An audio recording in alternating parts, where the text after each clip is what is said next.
One, two, three. What's up, folks? Thank y'all for tuning into the Josh Terry podcast. Today, I'm very excited. I'm very, very excited. Um, I get to be proud of people every once in a while, but I usually get proud of them for different reasons. A good song comes out, or they drop a good podcast, or some shit like that. But this guy right here, well, actually, I'm gonna introduce the girl first because, yeah, it's gonna take me longer a second, but I'm proud of her too. Coach Raegan is hanging out with me today. Hello, beautiful. You're not used to being on Hello. camera, are you? No, I did not dress for this, See, if but you were one of the OnlyFans girls, you'd be fine. I'm not fine. Oh, you're fine as frog hair, split four ways, baby. But you know what I mean. Like you're just not used to a camera in your face. Yeah, no. Well, anyway, you're not the special guest today, but you're always my special I guest. am You a know what I'm special saying? guest. What? I said I am a special guest. You are. You are. I needed your input today. Plus, I just wanted to hang out with you and have some fun with you because I missed you during Thanksgiving. Miss So, you. so thank you for coming today. Thanks for having me. Anyway, so now back to kissing somebody's ass. I get to be proud of this dude because when he first started coming around, I got to hear him talk about chasing his dreams and doing what the fuck he wanted to, and not just being small town bound for the rest of his life. And I don't care how he finished in the show or what he did or that he's technically America's favorite fucking person right now because he was my dude beforehand and I got to watch him do what he's dreamed about doing. So I'm damn proud to call Mr. Cam Hardin a friend, family, and all that good shit. And I'm proud of you, brother. Thanks, man. It's really good to be home, man. I appreciate all that. Anytime, anytime. I'm surprised that you're even like cool enough to, are you, not too big to come hang out with me anymore now because it seems like everybody in the world wants a piece of that ass. Dude, you know you were my first call. Like I've had a lot of people want to talk, but you were the first Yeah. one. I was like, I'm going to the house. We're doing this. Well, what's funny is me and you probably won't even talk about Big Brother. We'll probably just bullshit and talk about Yeah. life. This will be the one. This will be the one interview slash podcast slash Zoom call slash meeting that I've done in the past week and a half where I don't really care what we talk about. Yeah. Well, I'm just proud of you. Like I really am. Like I can't. One of the first conversations me and you ever had when you started coming around again a couple years ago was just the fact that I wanted to see more people, and you already had your mind made up. I didn't help you make your mind up, so I'm not trying to take credit for anything. But I wanted you to know, just like I want everybody else to know, that where we're from, there is life out there besides for here, and it's okay to chase your dreams and shit. And seeing you do it, it's fucking cool for me. Well, what was good was, I mean, we talked about all this stuff, and you chased big stuff, and you've done what you've done, and I knew that if there was anybody that I was going to talk to about just off the wall, like insane ideas that no one from where we're from thinks of. No one from where we're from did what I did or does what you do. We just don't do that around here. And the best part about talking about all that stuff with you, about all my aspirations and dreams and goals and stuff I wanted to do out west, was the fact that I had support. It wasn't even like support as in I got your back or I got your. It was literally you just sitting there going, "Yeah, you can do it." Like it's not even a question. You can do it. Yeah. Anybody else that I talked to would have been like, "That's nuts, dude. Yeah, good luck with that shit. You fucking loser. Well, go do real stuff and be a real man and do this." And you're like, "God damn, dude." But talking to you, you were like, "Absolutely, let's go." Well, why wouldn't you push somebody to do it? Like that's my thing is there's so many people around here, dude. They're just and I know they're happy with their lives, or the majority of them are. Are they? I mean, there's a lot of them that probably aren't, to be real with you, because they've been taught, hey, you get out of high school, you get married, Go or work that you. 9 to 5. I did it. I did it, and that's how I knew that I didn't want that. Yeah. I just, not a lot of people have the balls to try to do something on their own. Between Raegan starting her own business, with her being Coach Ray and all that good shit, and helping people with weight loss and fitness, you going and doing everything that you're trying to do now, or even me, like you have to gamble on yourself, and gamble on yourself is a scary fucking thing. But if you don't believe in yourself and think you can do something, I don't think anybody else is going to. Well, I mean, boy, me and you came up too. We had the same coaches. We had the same teachers. We had the same people that told us if you're gonna fucking do something, do it. Don't go in half-assed. You don't half-ass two things. You whole-ass one thing. And I just I did what you told me to do. Yeah. You said, if you're going to fucking do this, go. And it worked. So, Well, you shit. could tell from a long time ago, dude, you've always had a big personality anyway. Yeah. And most of the time, I don't think I'm very egotistical or anything like that. I don't think I'm very conceited or nothing like that. But I have to have some type of belief in myself to where I think I can walk into a room, and if the person that I want on the show or the person that I want to be affiliated with or whatever, I think that all it takes is them listening, having a conversation with me, and we're going to become friends. Like, just because my personality is going to rub off on you. And I think that's the same thing with you, to where I knew when you started talking about this, you had a good enough personality and you're a good enough dude to where all they got to do is hear you. All they got to do is see your submission tape. All they got to do is have you on one fucking episode. Yeah. And next thing you know, you're America's favorite big brother. Well, I mean, you talk about confidence is key. I mean, it's in a society where everyone is, you know, afraid to step out too hard and be themselves too hard. Confidence is currency in this world, and everybody's just bankrupt morally when it comes to That's talking about good. themselves. That's good, right? You know what I there. mean? Like, it's the hardest time that you can't just talk about yourself all the time. But it's like going into a job interview. When you go into a job interview, you have to tell them what you're good at. If you don't, they're not going to know it. And it's the exact same thing if you're going to chase a dream or go after something or be the 100% yourself. You have to tell them who you are, what you want, and how you want to get there. Or if not, they're not going to help you. They don't know what you want. Yeah, and there's a lot of people that can sit here and tell you how great they are all day. Yeah. And then you get in the fucking room with them, and you're like, this person's bland as fuck. Like, this person isn't a bad person. It's just you've built yourself up. The way that I've lied on every job application ever, trying to make myself sound better, feel better, whatever. You know, and I always like, why the fuck didn't they hire me? There's no way that anybody had better credentials or whatever, how I made myself sound. But those people saw in me that I wasn't the right fit for stuff. And a lot of people have that same thing to themselves, but in real life, everyday life, is you can build yourself up. You can say you're confident. You can say you're a bad son of a bitch. You can say all this stuff.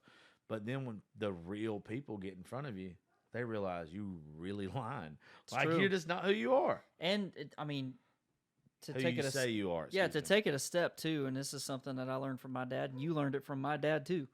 It's, confidence is key, but if you're not humble, if Yeah. you don't know what it is that you were given, if you don't know, I mean, God bless, dude, you can work your ass off and not make it anywhere, because there's a certain level of luck and just coincidence and things that have to line up perfectly for you to get where you want to go. And if you don't recognize that within yourself, then you're wrong. You have to know that you're standing on the backs of the people that put you where you are too. I mean, you worked hard, but someone else gets some credit too. And if you're not willing to say, hey man, I didn't do this alone, then man, no matter how confident you are, how much belief you have in yourself, I mean, you got to give back always. Yeah, I have a bad habit of saying we or us instead of I. Yes. Like, and it's where I'll be doing a show or I'll invite somebody to come on or something like that, or whatever, and I'll be like, hey, we want you to have on the show. Or or in Nashville or something, like, hey, come join us or some shit like that. And they don't realize, like, they always ask me the same thing, like, who's we? Who's us? And to me, it's everybody that's ever helped me get to where I'm at. It was we as you, if you want to come help us out. Absolutely, dude. And there's just not enough people that folks just don't realize, man. Like, you ain't got to step on nobody's toes. Mm-mm. You ain't got to fucking put somebody else down to lift you up. Like, where we're from, we learned it. You know, I really, you keep bringing up your dad, but your dad, I've told you a million times, he might not have liked me in high school, and I might not have liked him some of the times, but he has had some of the biggest influence on my life, because as a child, I didn't understood what a man was telling me. If he gave you shit, he liked you. Yeah. If he didn't give you shit, he didn't really care. There was a couple times he didn't He talk gave to me, you- but there was a couple times he grabbed the fuck He out of me gave too. you plenty of shit. I remember that. I love him, but that's just one of them things, man. I respect the shit out of people that when I say, hey, I see something in you, like, let me tell you what I see in you. Now, what you do with it is what you do with it, right? Now, there's some people, if I criticize or I say something like, hey, I would do it this way, they get fucking pissed with me. Mm-hmm. And it's like, look, I'm not trying to tell you what to do. I'm trying to say, hey, this is, I see more in you. I believe in you so fucking much that I'm putting my 2 cents in. Yep. If I didn't believe in you and didn't think you were good at what you were doing, or if you veered just a little bit and just tried what I'm saying to you, you could be better. A lot of people are like, no, I'm stuck in my ways. And if you're one of those people, you're just never going to be successful in my mind. You have to have what you just were talking about, to where you listen to everybody. Like, let everybody be a part of your success. On your climb. Yeah. There's no more 2 dangerous words in your vocabulary than I know. Yeah. If you look at somebody and they're trying to give you something and you say, I know, like, I don't know, Yeah. then it's done. That whatever resource that you were about to have is gone. That's dried up. That bridge is burnt. They don't want to help you anymore. But if you just open yourself up to advice, you'd be amazed at the number of people that just want to bend over to help you. So take all the advice you can get, man. Because I'm dumb. When it comes to whatever it is that I'm chasing right now, I don't know how to do it. Yeah. No one knows how to do it. No one. Take advice from the people that are doing it, and let them know that they're along this ride with you. And Jesus, people just love to feel involved. Yeah. Always. I mean, man, there's not a playbook. There's not a fucking playbook to anything you do, I do, whatever. Like, there's not. And if you are somebody who thinks that you've got it all figured out and you don't have to fucking listen to somebody who's been in your shoes before, You fucking with dynamite. God damn, it's like, You gonna blow your hands off. and I know you'll know the quote actually word for word, but it's those who don't learn from history or fail to repeat it. Mm-hmm. Yeah, like, it's the same thing with business. Yep. It's the same thing with this shit. Like, I'm just telling you, this might not burn you right this second, but it might burn you in fucking 6 years. And if it burns you at all, and somebody else could prevented that from happening, and you just didn't want to fucking listen. It's the hard-headed people that think that the only way to learn is by making the mistakes. Yeah. Absolutely not. I'm going to learn by the mistakes that you made. Yeah. And I'm going to take your word for it, man. Like, I you just can't. Absolutely. You can't know everything, man. You just can't. And I don't know shit. Yeah. Well, none of us do. I mean, don't that's know just anything. that's insane about all this shit is, I mean, it's almost like you're gambling every fucking day. Mm-hmm. Like, especially when it's you're relying on. Yeah, and to your point too, we talked about this earlier. There's a lot of people trying to get me to talk on this and do on that, and trying to get me to, do this show and that stuff. And you gotta be very careful. I guess you don't want to get yourself associated with something that's crazy or something that's not going to help you or that will hurt you or hurt them too. I don't want to help anybody else. To me, it's not necessarily just that. It's, man, and old men used to tell us this shit all the time. Reputation is fucking everything. Yeah, that's true. Like, to me, it's where if somebody's dealing with me and you're an extension of me, Mm-hmm. I don't want me and you just to do business. I want you and every single person I do business with or have friendship with to do business together. And if I'm sitting here not even vouching for you, but just you being around me, you're guilty by association. Right. So you're either good guilty or you're bad guilty. Mm-hmm. And if you don't have this, like, us helping each other, pushing each other, and doing it the right way, somebody along the line, 2 or 3 shows away from you, if you're not a, we won't even say a show, if you make a stupid fucking video, if you do a stupid TV show or something like that, it's where they don't want to work with you no more because you worked with something that is going to not fit into their narrative. It's not going to fit into their plan. Right. And it's like, why would you do that? Like, you're hindering yourself, and by you hindering yourself, kind of fuck us too. You're tying yourself down, and them too. Yeah. You put yourself in a corner, and them as well. Yeah, you ain't putting baby in a corner over Never. No, Never put baby in a corner. I'm in a corner. Nobody puts baby in a corner. We had to put you in the corner because if we didn't, we were going to look at you the whole time. Yeah. You get the throne chair. It looks more comfortable than the couches. Yeah, I'm comfy over here. Yeah, that's the usual one I record in, but I had to put the switcher over here. Yeah. And I was like, okay, if anybody's going to sit over there, I wasn't fucking letting you come back from Big Brother and being America's favorite fucking person right now and getting my goddamn chair. No, So man, I was no. like, know your place, asshole. yeah. I was like, I earned that fucking chair. If anybody's going to sit in it, she's going to be hot. Aw. Look at her. She's like, oh, this is precious angel. She had to look around because there's a fucking ring light and a desk in between us. But no, dude, like, I just want not only the best for you, but for everybody. And it is just so fucking cool for me to see.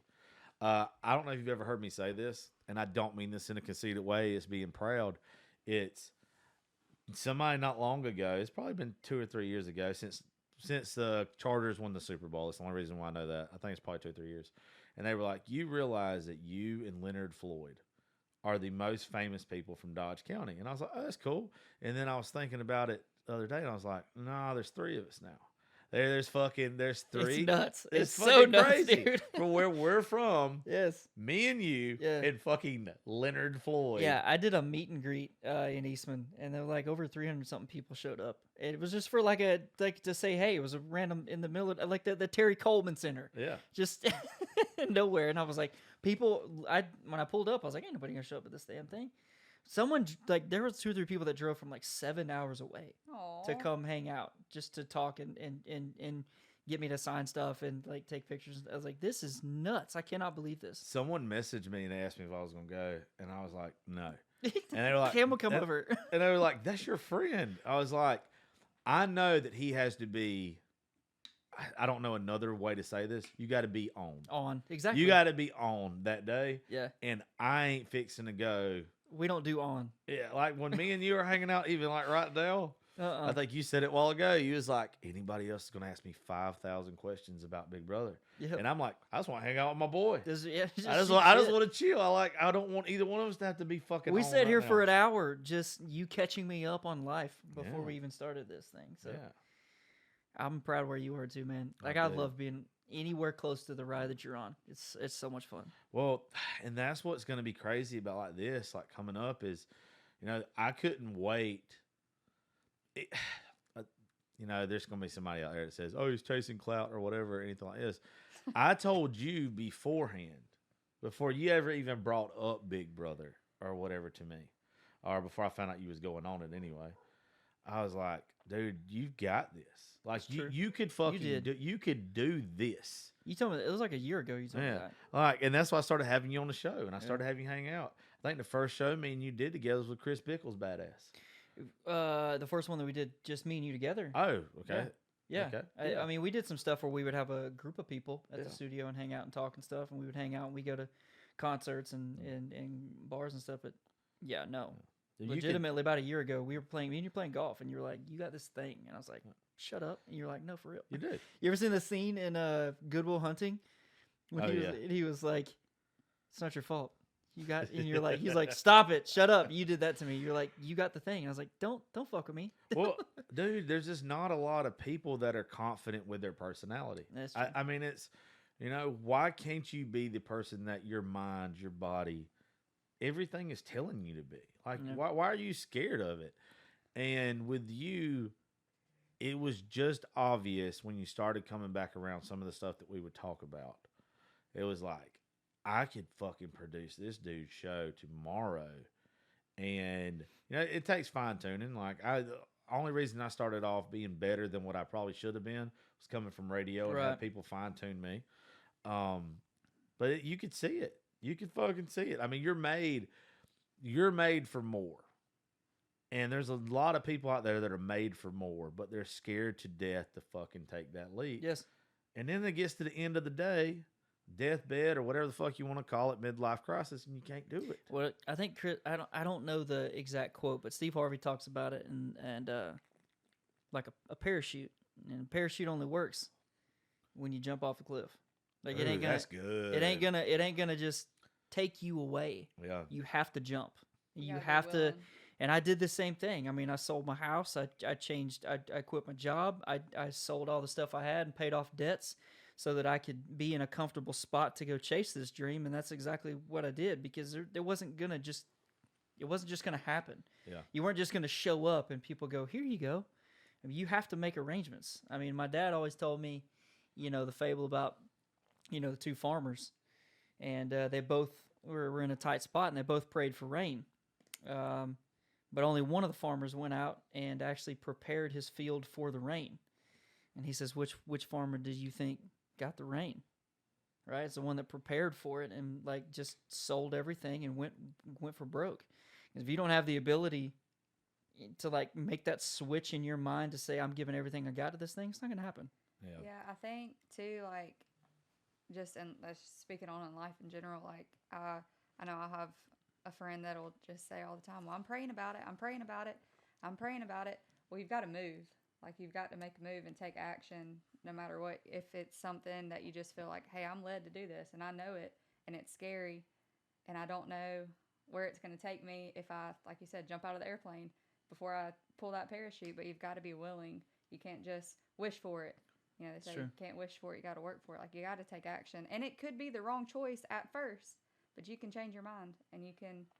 Well, you got to make a decision. You can't. The worst thing to do is to not make a decision and not take action and just be in that middle spot, which is terrifying. You got to jump. I mean, you can adjust. Yeah. I mean, exactly. You can steer parachute. Trust me. Absolutely. You can steer parachute a little bit, but it ain't gonna. I don't think nothing. it's that. I think you got to get over the fear of falling. Yeah, just go, man. I think, worst case. Yeah, like the worst case, the worst thing that's going to happen to you. I mean, in that scenario, you fucking die. But I mean, but at least you try. Yeah, I would rather try and die than to never try. It's true. Yeah, with me, damn. I mean, somebody posted a meme the other day, and it hit home with me. And it was like, some people are scared to start over, but this is like my fourth life. Yeah. Amen, brother. I've been starting over. Yeah, and I ain't new to this. And it's like, I'm not scared to fucking fail because I've failed before. If anything, I'm more intimidated by success. It's true. I'm like, what do I do?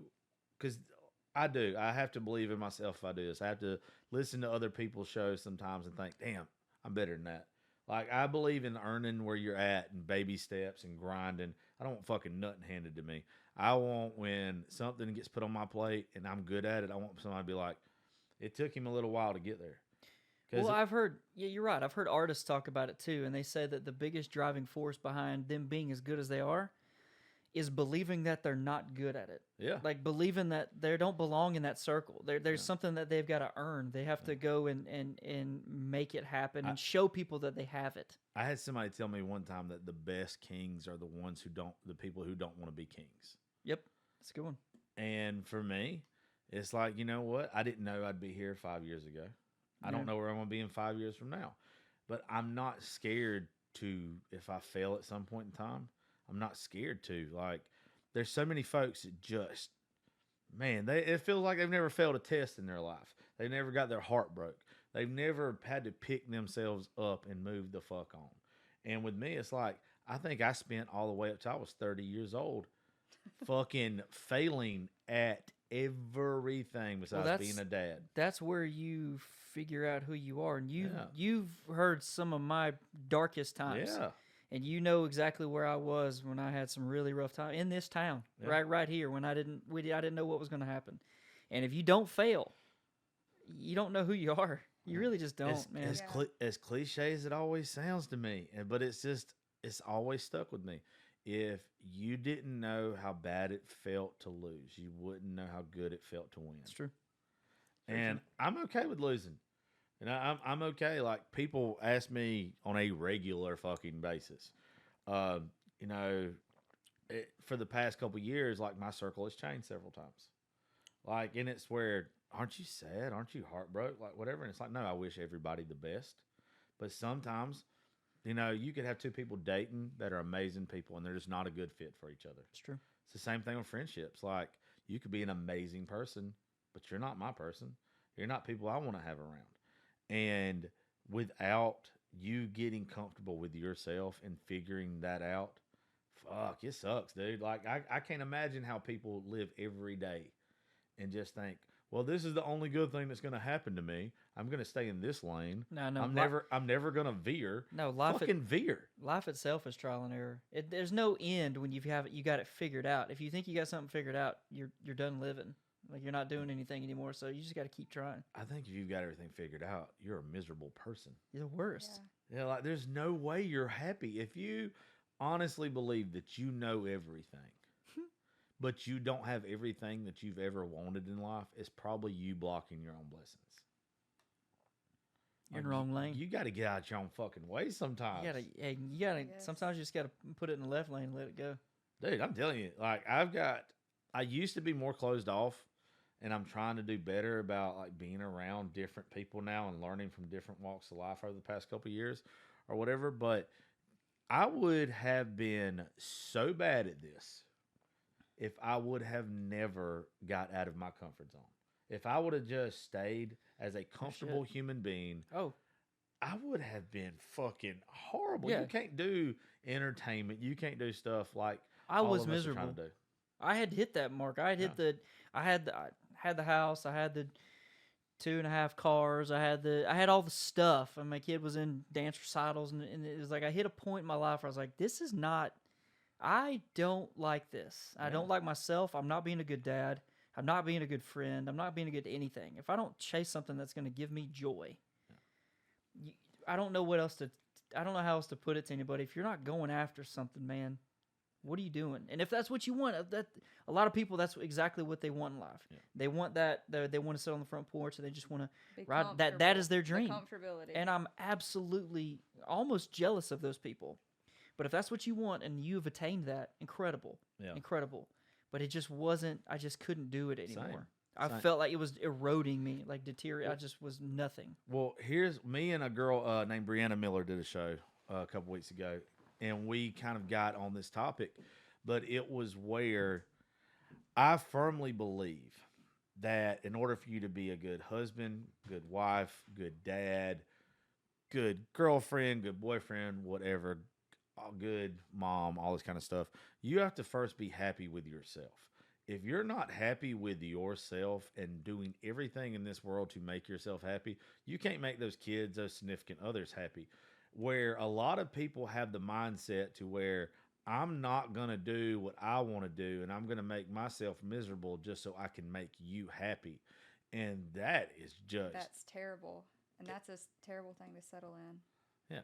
Well, there's too many people that just settle now anyway. There's too many people that say, you know, it wasn't that long ago I was having a discussion with somebody, and it was where I would rather live in a cardboard box to be fucking broke and have the woman that I want to be with and work. I don't know. I just want to be happy. Whatever makes me happy, I'm going to be unapologetic about it from now on.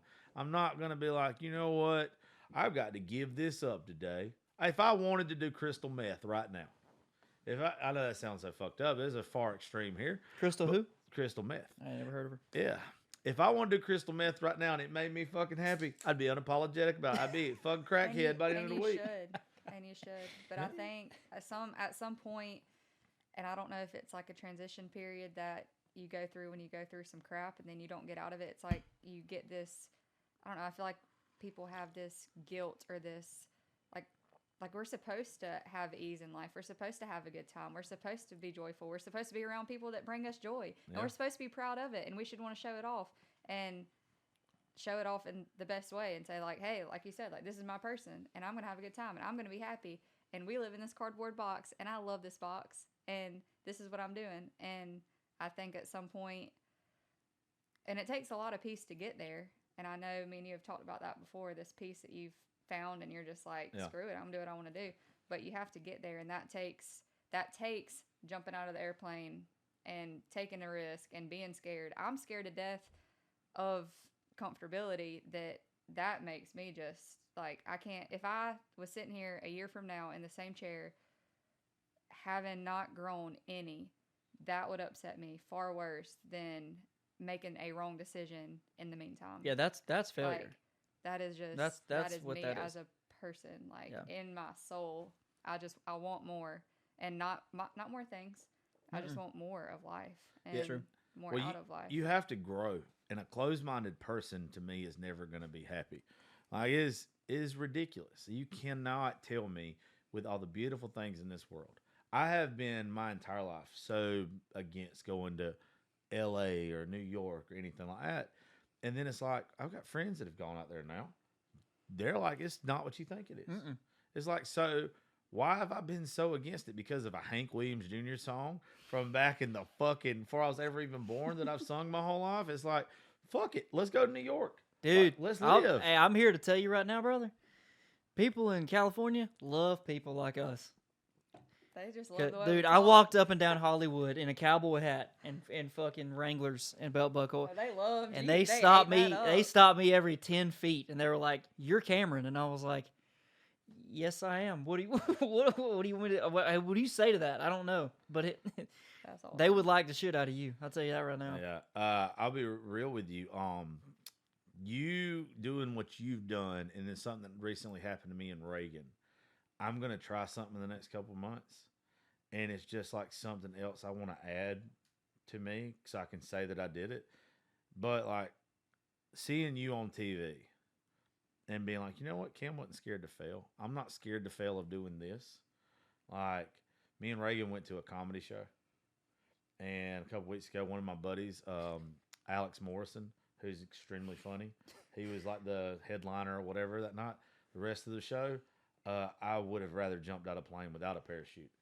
It was We fucking. had more fun before the show started. Like I have never felt more uncomfortable in my fucking life than I did for the first hour and a half of that show.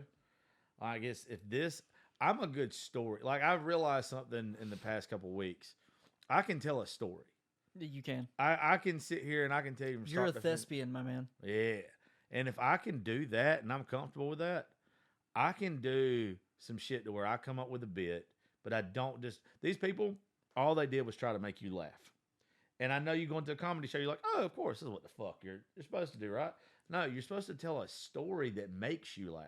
Yeah. You're not supposed to have 10 jokes that do not correlate with each other at all. Yeah. They're fucking 10 separate things that you're talking about. You listen to Tom Segura or any of these big name guys or whatever now, they're telling a fucking story. They are amazing storytellers. And it's like, you know what? I might not be the funniest person on the planet, but I can tell you some shit, throw a punchline in there, and then at the end of that, let it veer to my next story to where it looks like I'm literally reading you a fucking book or a screenplay or anything like I don't have to sit there and be like, knock, knock. Yeah. Who's there? There are people that have their sets, you know, their shticks, the things that they have set up to where it's the one-line jokes. Like Larry the Cable Guy, he's got a bunch of zingers. Yeah. One of my favorite comedians named Mitch Hedberg. I know you're talking about. He had a bunch of those just like quick-witted one-liners. That's the dude that talked about the potato taking forever Yes. to cook, right? But didn't he die from like heroin or something? I don't know if you die from heroin, but yeah, I think he had at least an overdose. I don't know what it was on, but he had a rough go at it. But yeah, guys like that, and you know, like Tom Segura, like Jeff Foxworthy, Dave Chappelle. Yeah. These guys that just like they make a living on just talking about their life. Exactly. They talk about their life, and there's just Nate Bargatze. I don't know if I you know that is. Nate Bargatze makes a living on that too, man. It's just he just talks about his life and just who he is. I could spend 3 hours talking about the dumb shit my dad has done and like how it affected me and how much trauma it fucking caused me growing up. It'd be the funniest shit ever. It's true. If I could actually write it out, perfect it. Yeah, because it blew my mind when me and Raegan went. It's just like, and like everybody's going to be like, oh, I'm funnier than them. It's not that I think I'm funnier than them. It's I think I can tell a story better. Have you listened to Burt Kreischer? I love Burt. So I read his I love autobiography, his autobiography, and Tom Segura's autobiography. Like I'm an autobiography kind of guy, but he makes a living right now. I mean, of course, he talks about being the machine and doing all the stuff he did when he was at Florida State and becoming the guy that he is. Basically, he talks about that whole part of his life. But now he's making it's like a shift in his life to where he just talks about the dumb shit that his daughters say. Yeah. And me and you both know. Oh, I could write a book on dumb stuff that I've done with my daughter. Just my the things daughter she says. is a bitch from hell, but she's fucking funny. Yesterday, she just roasted me all day in front of somebody that I was seeing. I'm like, roasted the fuck out of me. That's good people. That's a good friend. Unrelentlessly. No, she's horrible. She's a horrible little fucking person. Like That's how she warms up. She's like, okay, well, here we go. Press play. Yeah. She just doesn't That's stop. the one. She's gonna be a fucking star. Like she keeps this up, she's never gonna have a boyfriend. Like never. Oh ever. no. Yeah, yeah. Like I'm. Dang. Yeah, that really hurts my fucking Dang feelings. it. I just know this little bitch is already out here crushing guys left and right as far as them texting her and being like, well, you look like a bitch. There's some shit that you don't see that happens at school Oh, where she yeah. is just crushing souls Oh, dude, she's a at the fucking lunch table, just looking at somebody going like, "You ain't shit." she's a fucking snitch too. Like 100% will dry snitch on you in a heartbeat. Damn. Incredibly funny. One of our other kids hang out with us all times like a little. She is like my other daughter. She's a beautiful girl. Her family and us are real close. Her name's Jariah. And we were going to Macon or Warner Robins the other day, and there was another little girl with us, and they were all running their mouths talking shit or whatever. And Gracie, out of nowhere, being the bitch that she is, says to Jariah, who happens to be a beautiful African American girl, says to her, she's like, "Hey, other girl," I'm not gonna say that girl's name. Said, "Hey, tell her that racist joke you told me today at school." Damn. And it's like, Gracie, like, that's fucked up. And she was like, well, the girl shouldn't have told a joke in the first place. If she wasn't going to say it in front of Jariah, should have said it no fucking where. And then Gracie, being the person that she is, she's like, but it was funny. Well, she loves, I've noticed, she loves putting her friends against each other and against you and all the roles. Because she'll be like, hey, you know he likes her better than you, right? Like, it's so funny to me. Bro, She just she's gonna wants be on Big everybody Brother. to be against each other. She's gonna be on Big Brother. Yeah, she's gonna do something. I'm scared. I am. It's one of them things to where I legit think. I think, and I think I've said this from the beginning of opening a studio. I think I'm good at what I do. I don't think I'm the best. I don't know with the way that I am and the stuff that I want to succeed in, if I'll ever be like a top dog. I'd rather hang out with my friends, talk about mental health, tell a fucking bad joke every now and then and have fun. I'm not going to kiss ass or sell out. Like, you'd have to write a fat ass check. I would like to find out how much that check was and if I'd like it to was see made that check. payable to me. I would like to figure that shit out. But if I don't, then I'm happy with getting by, right? Because I don't have that one thing to where it's just like, it's in your face. Mm-hmm. Gracie has that shit. And it's just like, watch out, world. Because everything I'm building right now and I'm setting up is just so that little fucker can take it over. Turn it loose. Yeah, she's going to. I'm scared. I've said the same thing. We think the same way Yeah. about raising our kids, and yeah, Stevie's got that. Stevie's got a thing. Like, I've gotten more like press questions and just people that reach out and want to talk about Stevie than they want to talk about me, which is crazy. That's half my social media, dude. I can post a picture of me, get a couple hundred likes. I post a picture of Gracie. Next thing you know, there's a whole fucking army. Same. Like, it's fucking ridiculous. Speaking of that, you motherfucker, you made my fat ass cry. I don't know where I was at or what I was doing. I just know that someone sent me the clip of you on the show to where when Stevie calls, or what I guess like a voice, not a voice, but it was a video where she sent you a message or whatever. Yeah, they let us. I hadn't seen Stevie for 3 months, almost 3 months, and they finally let us get a video from home, and I got to see Stevie. She was talking to me. I lost it. I would have, dude. But I know you're a good dad. That's what it was for me. It was just like, it's one of them. It's one of them things that I don't mean this in a fucking weird way. It reminds me of me.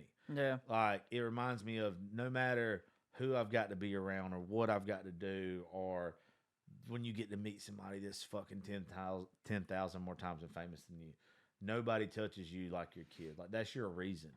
Like, that's the reason. My purpose. Yeah.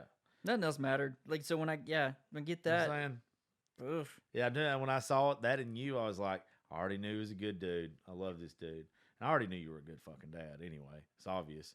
But it's like, he gets it now. You can be around all the neon lights, all the badasses you want, but can't nobody touch you like your kid. Nope. That didn't.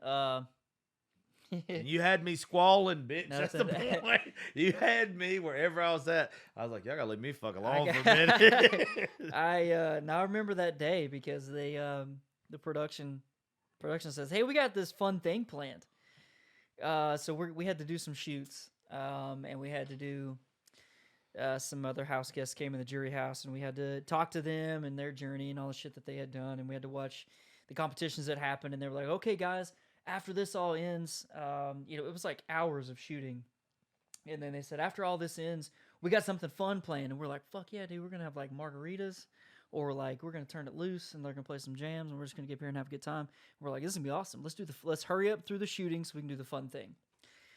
So they have us go off set, they have us come back on set, and they played those videos for all of us. There was like 4 of us there, and they got to, and I of course was last. They played mine last, and it was Stevie, and I didn't expect it to be anyone else.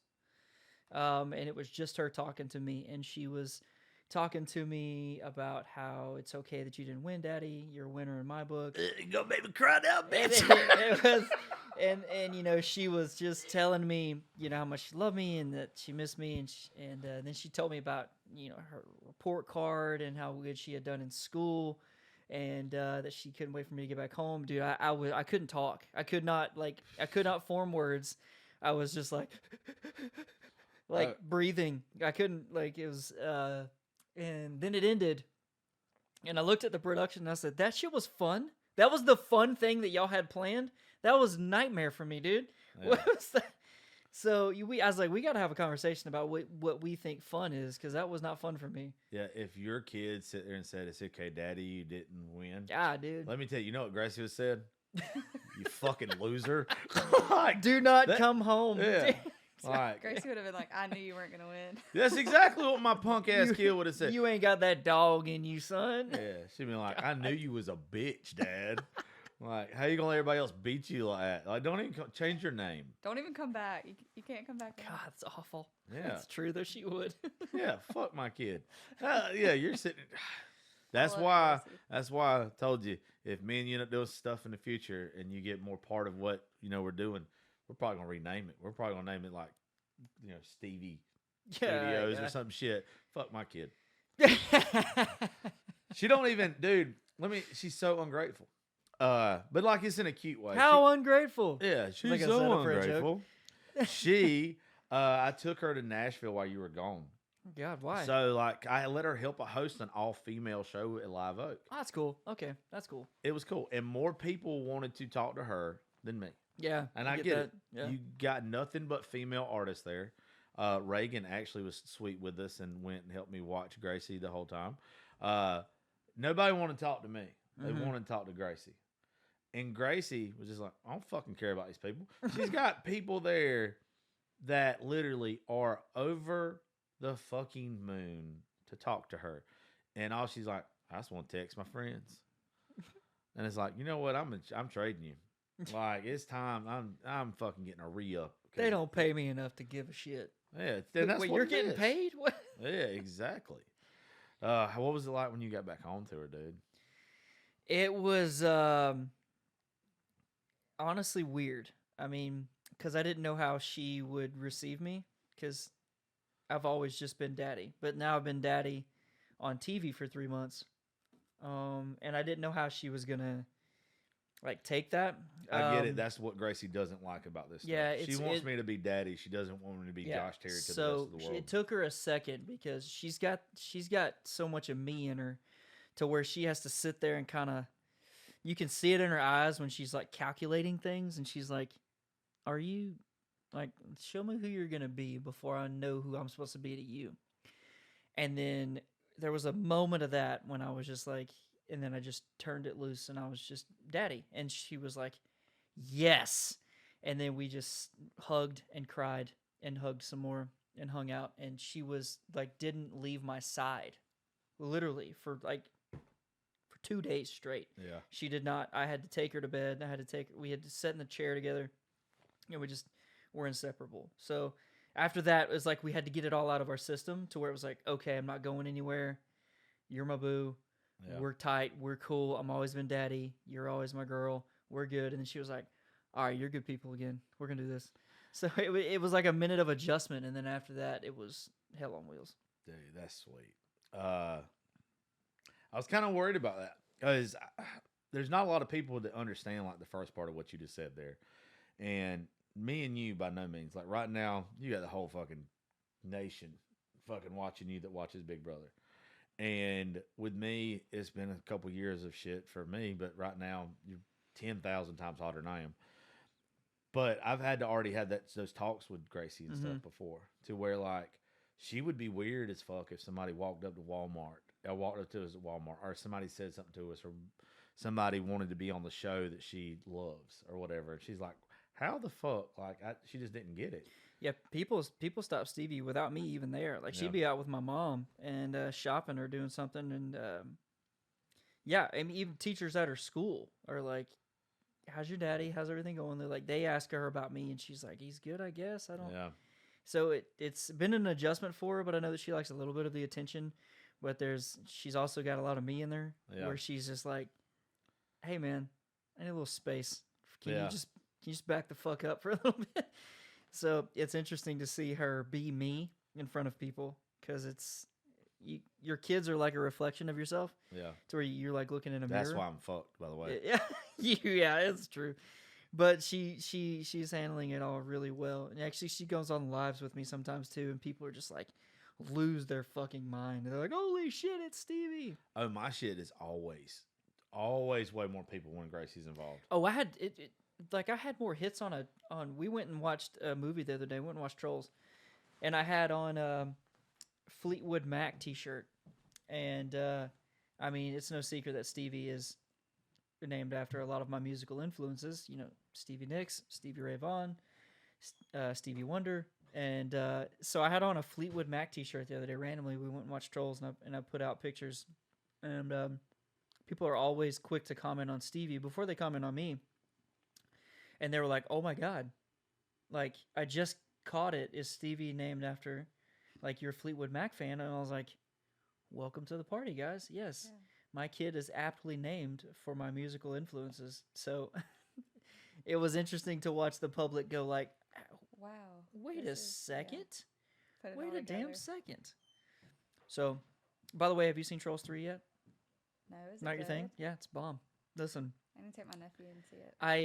I grew up in the boy band era. I'm country in my roots and classic rock, of course, but there was a period of time when I was all about some boy band stuff, Okay. and I love NSYNC and I love was about to say Justin some Timberlake. NSYNC and Come on, Backstreet dude. Boys. Come on, man. Okay. You Love act it. like none That of is us. me. Like, Yeah. there's a bunch of that shit around 5th grade. Woo! It's When not- you're getting ready to go to the school dance and you're just listening to No Strings Attached, let's go. Come on, man. I don't Jesse remember that one. McCartney. That was the album with Bye Bye Bye and yeah, all that stuff. Those were It's the gonna be days. me. I think of all of them, I was more Backstreet Boys than anything. I read somewhere Aaron that Carter. I don't know how to read it. I was thinking about it one day and I was like, I loved NSYNC. I was a huge NSYNC fan because everyone was a Backstreet Boys fan, and I was like, I want a thing that's just mine. And I loved Justin Timberlake and I loved NSYNC, but I think that part of growing up is realizing that Backstreet Boys had better songs. They Yeah. just legitimately had better jams. I'll tell you a weird one. The best one they had the best song of them all was what would they call, like 98 Degrees? 98 to Nick Lachey. Yeah, what was that fucking song they had, the wedding song? Dude, I don't know. Uh I'd have to. Yeah. yeah, I'd have I'm to- gonna have to look it up since I don't have a Jamie. Since I'm not cool enough to have somebody that's like an engineer for me yet. A Googler. Yeah. 98 Degrees, the band. The band. Well, I mean, if I looked it up, they'd be like, right now it's 98 degrees everywhere. The else funny in part fucking in world. like Trolls was all the boy I band do references. cherish you. I do cherish you. I do. Cherish. Yeah. Yeah. Put up some my soul. Yeah, I just remember the behind the, like when MTV used to actually play music, when they had like the behind the scenes of making videos or whatever. Oh God, yes, That shit used to be fire. I remember that one. yes, that was a good one. I remember. Yeah, no, boy bands were cool. But they had Trolls. If you haven't seen Trolls Yeah. and you're a boy band fan, it's at least worth the ticket to go We just should hear all go, the funky Josh. references. Me? I'm good. I'm not going by myself. I'm just kidding. I would go by myself. I've been many a movie by myself. Yeah, me too. Yeah, I'm not against that. I like to do a lot of shit. Like, I don't mind going to eat by myself. Mm-mm. I don't mind going to movies by myself. No. But that's part of being rooted in who you are and unapologetic. And you just do it. Unapologetic. Well, I just don't need, I think for anybody that's comfortable doing that stuff, you don't need anyone else to make you happy. I And think that's what the it, best spot I'm to be. comfortable being me. It takes a long time to just be that, I guess. It takes a while to get there and to be, I think, be confident in being there. Because like having that conversation with some of my girlfriends, or like for me, it's like flying by myself or being willing to just like go anywhere and travel by myself. And it's like, oh, who went with you? Oh, nobody. Oh my gosh, I could never do that. I would never want to do that. Sure, you could. I'm like, why not? I would. I don't realize how unusual it is until you have those conversations. And I'm like, how could you not? And I'm like, I would be in such a bad spot if I was depending on anybody to do anything. Like, how that would suck. I wouldn't have my career if I didn't go on a fucking trip by myself. No kidding. Yeah, like when I got fired from radio, the week that I got fired was my birthday. Like, I got fired on my birthday, September 10th. I And got broke up with. stupid bitch. Right on, man. There you go. Anyway, so I got fired on my birthday, and that weekend we also had like a concert with Jacob Bryant for my birthday at Kerrigan's, and after that, nobody showed up to the event for some reason. Like, I don't remember what was going on. I know there was a big Georgia game that day, but like I was let down because I really like Jacob Bryant anyway. But I was really let down that nobody showed up. Like, it should have had a couple hundred people there. I think we had like 80 for some shit. And I was like, I've got to do something. I need to just go somewhere. So I got an Airbnb in Jacksonville, Florida. And I went down to Jacksonville, Florida. I made sure it had a pool, hot tub, all that kind of shit. And I was like, you know what? Next couple of days, I'm just going to chill. I'm going to figure out my next move. I had several different radio stations that were calling to hire me, but I was so scared. The reasons why I got fired there were just it was going to be a revolving door at other stations that other people were going to let me go for the same reasons they hired me. And I got down to Jacksonville, Florida, and I love to gamble. There's a poker room down there. And I went and sat and I played Texas Hold'em for a couple hours. And there was a dude sitting across from me that worked with iHeartRadio. And we got to talking, drinking, told him why I was there, all this kind of shit. And he was like, dude, you know, you really need to look into doing a podcast. He was like, you need to look into doing that. That's the next wave of this shit. Terrestrial radio's dying. iHeartRadio is going to dump a massive amount of money into podcasts. And I was like, okay. And on the way back home, like, I made up my mind I was going to do that. Dude called me 2 or 3 days later, and he's like, I'm just letting you know, if you'll go ahead and start it, I will push you with iHeartRadio for the first month.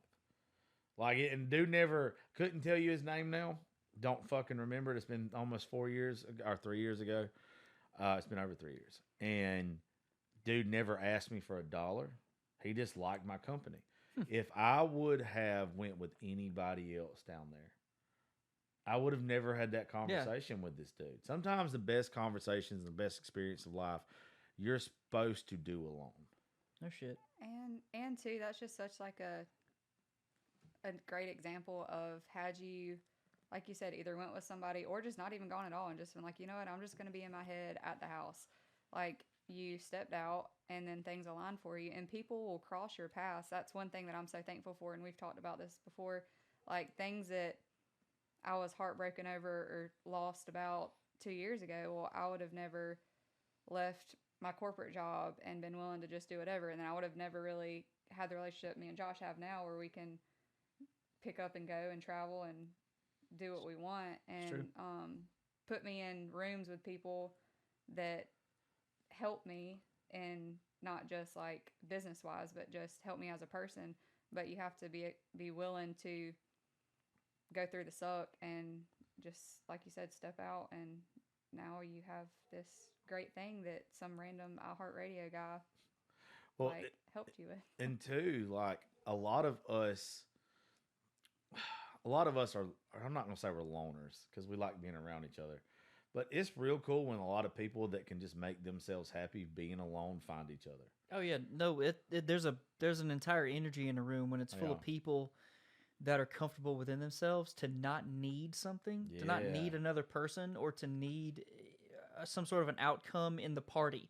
If we can just like exist together, that's a vibe. Yeah. And I'm not a guy that says vibe. I just started fucking saying it because I get it now. It's true though. We're vibing. We're vibes, dude. Yeah, I don't want to go that fucking far, the way you just said that. But yeah, like in the past couple months, like I've figured out that there are people that are just a good fucking vibe, and like I feel that when I'm around you. It's I true. I Like really do. I didn't really recognize it. I mean, I guess you recognize it, but you don't know the name for it. You don't. Yeah, you don't. It's just that feeling. There's and a yeah, like there's yeah. a we don't I don't I'm not searching for terms, but there's a feeling, and I think vibe it's is the only almost one like that kicks. Yeah, I think it's almost like intuition too, though. Because Like I was it's hanging just out a gut thing. after we did the rap party. We did the rap for Big Brother, and I went to this mansion. I don't know if you know who Todrick is. I don't. He does a bunch of drag stuff, and he's just like this really big celebrity. He does That's a bunch cool. of Big Brother stuff. The coolest. And he invited all of us over here, and there's like shitload of people in this humongous ass house, and like everyone was just there, just like existing and not trying to like get anything from anybody or do anything or set anything up. It was just like, what's up? And like people would come up to me like, you just got good vibes, and I was like, is that what that's called? Because I feel like you have good vibes. Yeah. Is that what we're feeling here Well- when we're just sitting here hanging out with together? And I was like, Well, that's pretty cool. I think there's something special to be said about a lot of people, like all of us in this room right now. All of us have a common goal of succeeding, but we're not using each other. Right. Like, of course, regardless if you would have fucking been the first person eliminated off Big Brother, or if you'd have won the whole fucking thing, I'd have been like, Cam is my dude. I want him to hang out. I don't need nothing from you. Right. When you're around people that you just want to be around, but you don't need them to be around, and everybody's working towards that common goal together, there's not enough fucking people that realize if I ask you to do something with me, it's because I believe in you. I Right. like what you do. I'm Right. not just trying to fucking use you. I'm not trying to piggyback off of you. I think you are talented in what you do. It's not fucking clout chasing. It's I believe in this person. I love what they do. I want to be around them. Yep. They don't ask shit from me. I'll do whatever I can to help you because I Yeah. just believe in you. If Yeah. you don't even believe in yourself enough, Yeah. I will. Yeah, Yeah. I think it's a selfless thing that it's one of the best things to have though, because if I don't know, it's one of those things too. If you're chasing success, you're chasing this, and you're chasing it so hard, and you'll do anything just to get it, you're not going to get it. And No. you're dang sure not going to get it by yourself, because True. we are not put on this earth to just be. Yeah, I know we all operate good and we are happy with ourselves, but that's different. You're supposed to have community. You're supposed to have those people that you can say, hey, can you just be here with me and sit here or go do this thing with me, and know that there is no expectation. There is no I'm trying to get this, like you said, get something from you or you get something from me. But it's just that you're able to just have those people that make up that community and bring that peace to you, and also that you want them to succeed just as much as you want to succeed, if not more. And I just think that's such Oh a yeah. that's Hey, such life is a spot to team be sport, at. man. I mean, Life because is a team it brings sport. me joy to see any one of my friends No shit. or anybody that, I mean, maybe I don't even talk to them anymore, but I'm like, oh wow, I hadn't seen them in 10 years, and you see them do something great. I'm like, wow, like I love that for them. Like that makes me happy for them. And so if you have those people that are close to you, I got it on camera. I got the throw on camera. I was waiting to time that shit out just perfect. No, you're right. Because but, like, you'll call me and you'll Yeah. say something like random that's good news, and I'm like, I get so excited. she ain't No, gonna I'm drink that fine. shit. Thank you. I gotta offer. It's in my yeah, nature. thank you. Yeah. I appreciate Wow. it. But same thing with Cam, like seeing him do all these things, and just like this is There was awesome. there Like, was fucking never nuts, man. there was never a moment of jealousy. There No. was never a moment of like, I guess didn't jealousy one of the 7 deadly sins? This is I yeah. think so, right? Like, isn't it one of them? Yeah. Or envy. Envy, It's, one, yeah. it's, Fab- it's envy. yeah, you're So, not like- supposed to be envious. Yeah. So like, I never looked at what you were doing, and was like, that motherfucker, I ought to be there. I'm better at this. I than him." never ever thought that you would. Not Never. even in the back of my mind. I was like, this dude. Never. If when I go home, I said, this is the first dude I'm gonna call, and he's gonna be like, let's do stuff. Yeah. But Well, it- I wanted to do stuff with that. I want to, because there's gonna be some dickheads that are like, you didn't want to do nothing with him before, Bullshit. and it's like, no, No, you- I knew you- this dude was some shit before. You him. lugged me around even when I didn't deserve No, it. I met You him. you through took me so- places when you shouldn't have. When I had done some stuff and you were like, I don't know, dude, and you still was in my Everybody- corner, dude. Hey, look, everybody deserves grace. I don't give a fuck Everybody. who you are. Everybody deserves grace. People are gonna make mistakes. I've made my fair fucking share. Shit. I was trying to explain what it's like to be a Christian in my mind the other day to somebody, and it was like the good Lord never put a limit, a excess amount on grace that you're supposed to show other people. If I've made all the mistakes in this world and I've sinned a million times, and I do believe that the good Lord has forgiven me a million times, I'm supposed to forgive people that make mistakes that I love. I'm supposed daily. to show Like grace. it starts over every day. Like you just, Yeah. yeah. So It's so fuck that, Cam. Who cares? It's in the past. Amen. Cheers. I'm fucking proud of you. Love you, brother. I love you, man. Cheers, buddy. Ah, shit. Oh, boy. It's like Big Red chewing gum, but it's over faster. But yeah, like you talking about not being envious of him or all the things he's doing, like that's how that's supposed to be. I think if you're not, like, had you caught yourself being like, dang, like I wish that spotlight was on me. I think that's when you have that look in the mirror, like, hey, I got some stuff I need to work on inside of me shit. because there's something that's coming out to surface. And I mean, as humans, it's normal to have those tendencies, but like you have to be self-aware enough, and I feel like we all are self-aware of anything like that, be it jealousy or any other thing that you come across. Well, but there's not enough people that realize, especially in this day and age, there's a big enough piece of the fucking pie we can all for have it. everybody. Shit. And like, I don't care if you got a podcast. I want to help you build a podcast. I want you to be fucking amazing at what you do. Because you know what? You being good at what you do ain't necessarily what I'm good at. I don't care. I want you to succeed. I want you to do the absolute best that you do, because you failing doesn't have a fucking thing to do with me succeeding or failing. Right. I want you to fucking be the absolute best version of yourself that you can be and put out the best product or whatever you can do. That's where people get it twisted, when they think that someone else's failure is their own success. Yeah. Could not be more wrong. You know how quick you're going to fail in life? Yeah. If you're relying on other people to fail for you to succeed? Yeah. Yeah, You're never I going always to. think of like we compliment, not compete. Yep. Yes, that's Like great. it's just, and I always have that mindset because I'm like, you know what, like there is like Josh will be my therapist a lot of days because I'm like, look, this is what I know, and I know this is what I need you to tell me, because he's been big lately talking about something. Well, I'm not going to tell anybody what to do. No, you need to tell me what to do, or tell me like what I need to think about this. Because Shut your mouth and give me your words right now. But it's because like where I may lack, he's going to be strong, and vice versa. Like certain days, and it's like I just need you to be in my corner and tell me, you know, because I'm lacking here and I'm weak here, and yeah. So I think it's compliment and it's give and take. Well, you got to be able to take it though, and the reason you don't know a lot of it, and I'm not getting into most of it, but I got to the point to where I was like, I'm not giving my opinion to people anymore unless you ask. I kind of got my feelings hurt about some shit, and it was because I aired out my opinion on something, and it was because I thought I was protecting somebody. I've gotten myself in a bind by caring too much. Yeah, I'm and trying to that's what help it is. you, Me and I too. fucked myself up trying to care Yeah. for you. Not even like I fucked myself up in my journey to success, but it affected me mentally, knowing that I was you. caring so much about you. Yes, because now you're affecting me. Yeah, and my like livelihood I and just my mental space. I'm trying to help you. I'm going out on a limb right now to try Yeah. to give you advice on yourself. I'm trying to help you, and it like I'm telling affected you, me. Fucking people don't get that. They don't get to that you're trying to. I don't want to hinder you from making the decision that you're going to make. I want you to make the decision that you think is right for you. But I want you to see it from every single fucking angle before you make the decision.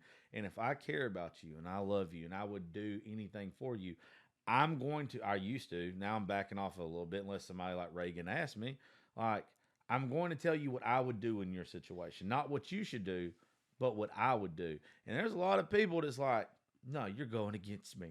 No, I'm not. I fucking care about you. It would get to a point to where my friends would lie to me because they felt like I was like being a dad. Like same, bro. Like Same. they were gonna disappoint me if they did something against what the advice that I'd given them. I'm giving you free advice. I'm trying to help you, but if you lie to me, like I don't know what you're not gonna make yourself feel better or look better. If you feel like you need to lie to me about your journey, then that should tell you everything you need to know about where you are right now. And too, like, you're gonna love them through it. I mean, yeah, you can go and make what I think a silly decision. I'm still gonna love you through it. You don't have to lie to me about it. Right. But two, I think on the receiving end of feedback and like wanting to be better. And like you said earlier, like take all of it. And it's, not being defensive and not doing this. But I try to always think, like, if Josh called me, or even if you called me and was like, hey, I just want to give you put this bug in your ear about something.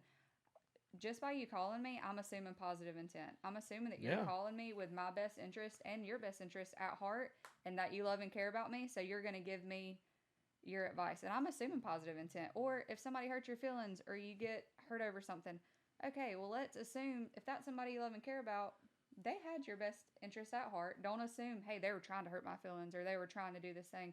Like, if you just look at things positive and it's hard because it's not just about positive. It's being able to get out of your own way. Yeah, absolutely. Like, we don't know what's best for us. Like, I know all three of us in here are Christians. We have relied on what we've learned in the Bible and what older people and friends and family have taught us our whole life, how to make ourselves happier, how to have a better relationship with God and all this kind of stuff. You don't come out knowing that stuff. And with us being as close as all of us are, you should be able to take the utmost of criticism from somebody that you love and care about, because it's not coming from a place of hate. It's not coming from a place of jealousy. It's coming from, you know what? I literally want the best for you. Yeah. I want you to think this through. All I'm trying to do is, in case you didn't think of this angle, this is the angle I want to put on your plate right now. Now do with it what you will, but I'm going to feel bad about myself if you don't. Yes, exactly. If you didn't think about this beforehand and then you get hurt because you happen to miss it, because Raegan, you're fucking about the queen of it, of telling me shit, then maybe I don't think about 2 steps ahead from a different position. Cam, you've been the same way with me before, dude. Like, I will think about stuff that you say or y'all say or anybody I'm close with, and I'll be like, you know what, before I make this decision, let me really look and see if I did a 360. Yeah. Let me see if I looked at every single angle possible. And some people are like, there's only one way. There's only one narrative. There's only one voice. And you're fucked if you think that way. No, there's not. Because you have to, like when I say like the whole positive intent thing, it's like literally assume that way first before you go ahead and get your feelings hurt. Because once you get your feelings hurt, you're on a one narrative, one way street, because you're pissed off, you're upset, because you're like, well, like you giving that advice as to anybody. Yeah. Like if you were to come with me with anything, even if I didn't want to hear it, I know who it's coming from. Yeah. And I trust you, and it's different. And even if, like, I'm a girl, obviously girls get their feelings hurt sometimes. It probably not worse than guys, but we talk about it more than guys. I'm a crybaby bitch. So, trust me, I get my feelings hurt quite regularly. About, like, for me, like growing up, like if I was left out of a sleepover, like of course, first thing I'm going to think of is, oh, Sally Sue just doesn't like me. Yep. But no, maybe there's a whole nother piece. So now, like as you grow up and you can now think clearly and see things differently, I'm going to say, oh no, like Sally Sue probably thought I was out of town because I told her I was going out. You know what I mean? Like you just see things differently, and it's not.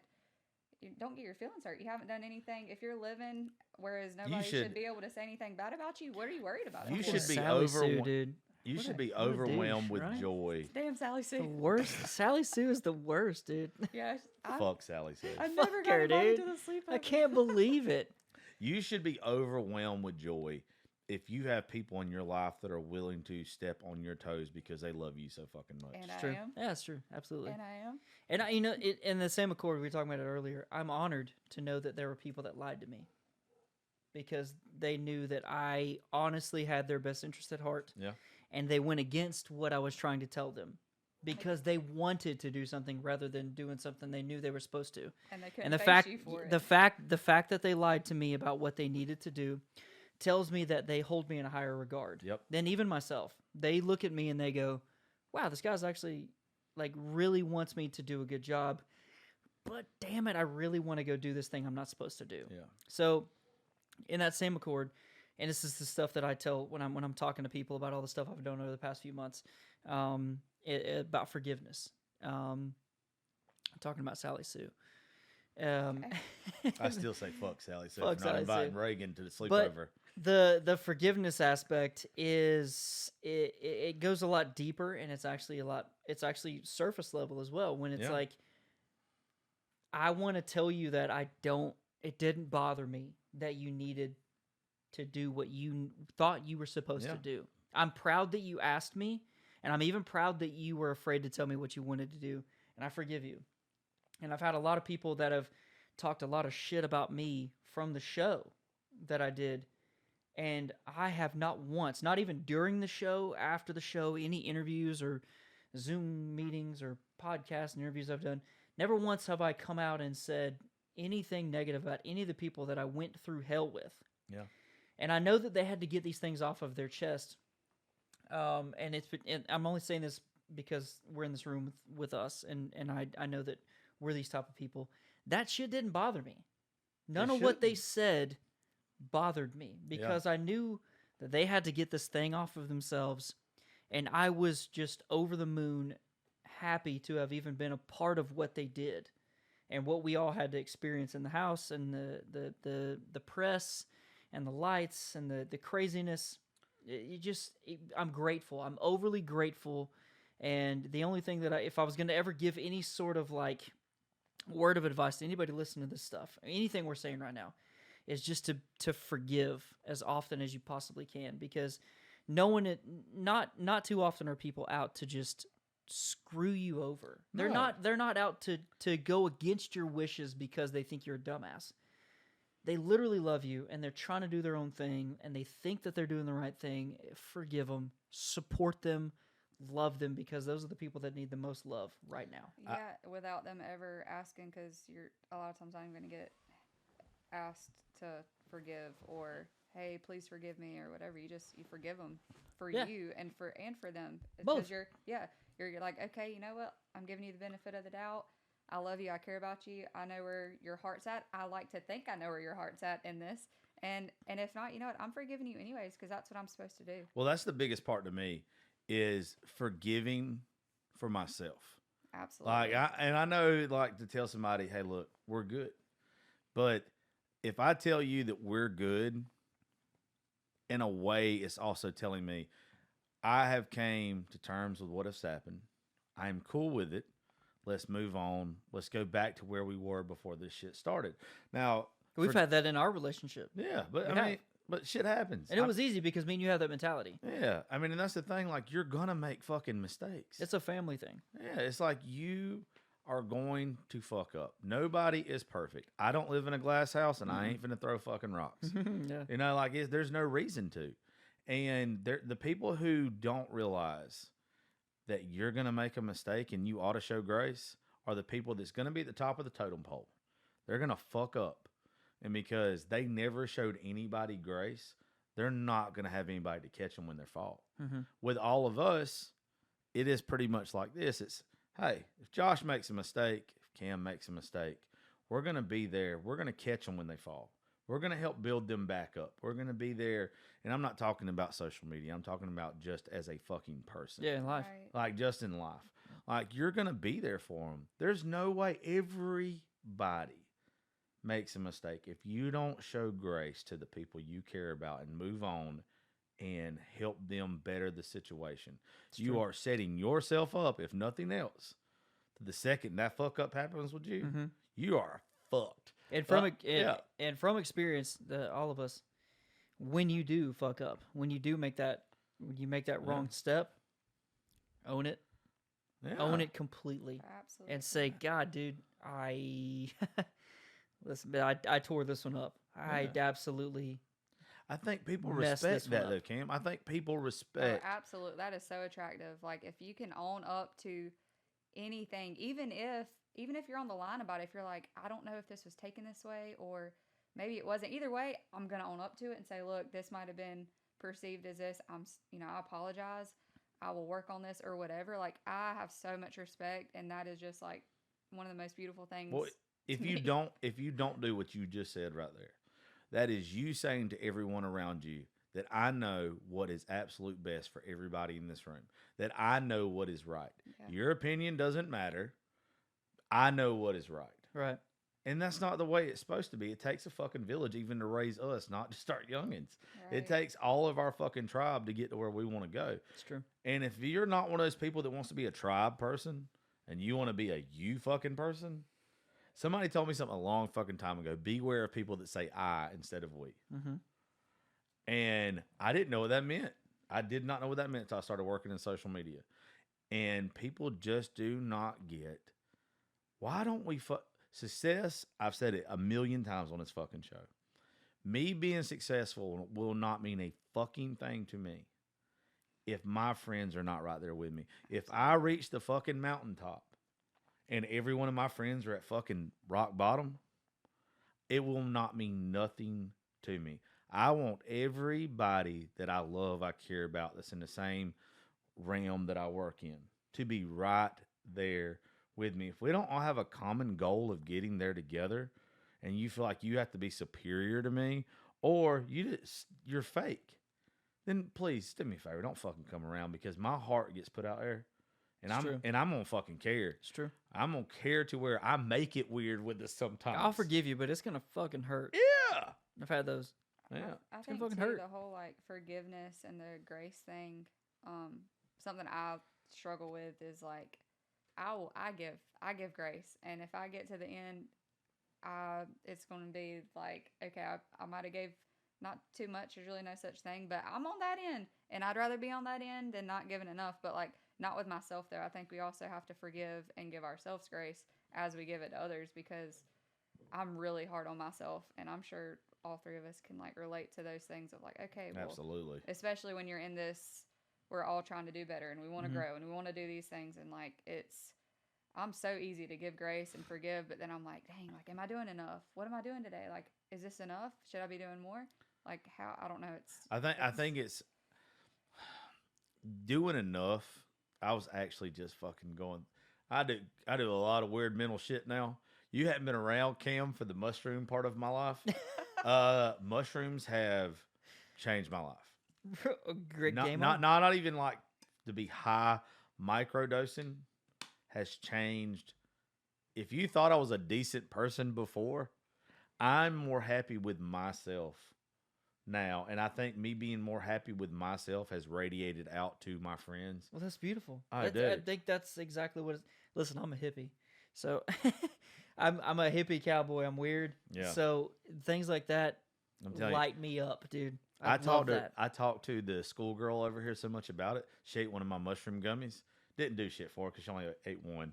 But like, it gives you so much clarity. It gives you so much stuff that you start forgiving yourself.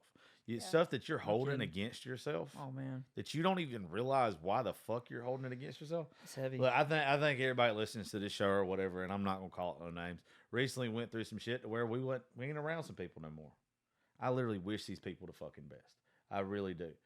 But I did like I wish them the best, but they already had it. I mean, Damn. hey, I did. I fucking love you. Oh, so that's much. good. I like that one. But like, Sorry. Speaking on I'm just kidding. no, you're not. I love you, and I'm not cutting it out this episode. Girl, stop Oh. staying. I like that. I like that's a good line, dude. But like, I legit have got it in my head now to where it ought to be my number one priority to make myself happy. And in order to make yourself happy, you have to forgive yourself. And I think I was holding on to shit that other people did to me. And I think in my head, somehow, and y'all can tell me if y'all are like this, maybe I'm just fucking crazy. But like, I think for the longest time, I would allow somebody to do something to me, and then I would hold it against myself that it happened to me. Me. That Yeah, That- 100%. that I I'm did like, that to me. Yes. Yeah, what have that I I done? allowed- What have I Yeah, no. done? that I Exactly right. allowed that person to have that much impact on my life. And I contr- put them in that control. situation to where they Yeah. needed to do Yes. that to me. And Yeah. control. Like at that point, they are controlling your everyday life, and that's They're controlling your whole Yeah. perspective on the situation at that 'cause point. now you're reevaluating your entire being because this one person decided something silly that has nothing to do with you, but now it's about you. And then at Yeah. that point, And it's not, and that's the thing, it's not about you. yeah, So when you learn to Ever. actually forgive yourself, you can forgive somebody else for what they did to you, but you have to forgive yourself for the perception that they allowed for you to have on yourself. absolutely. And that is where I'm at now.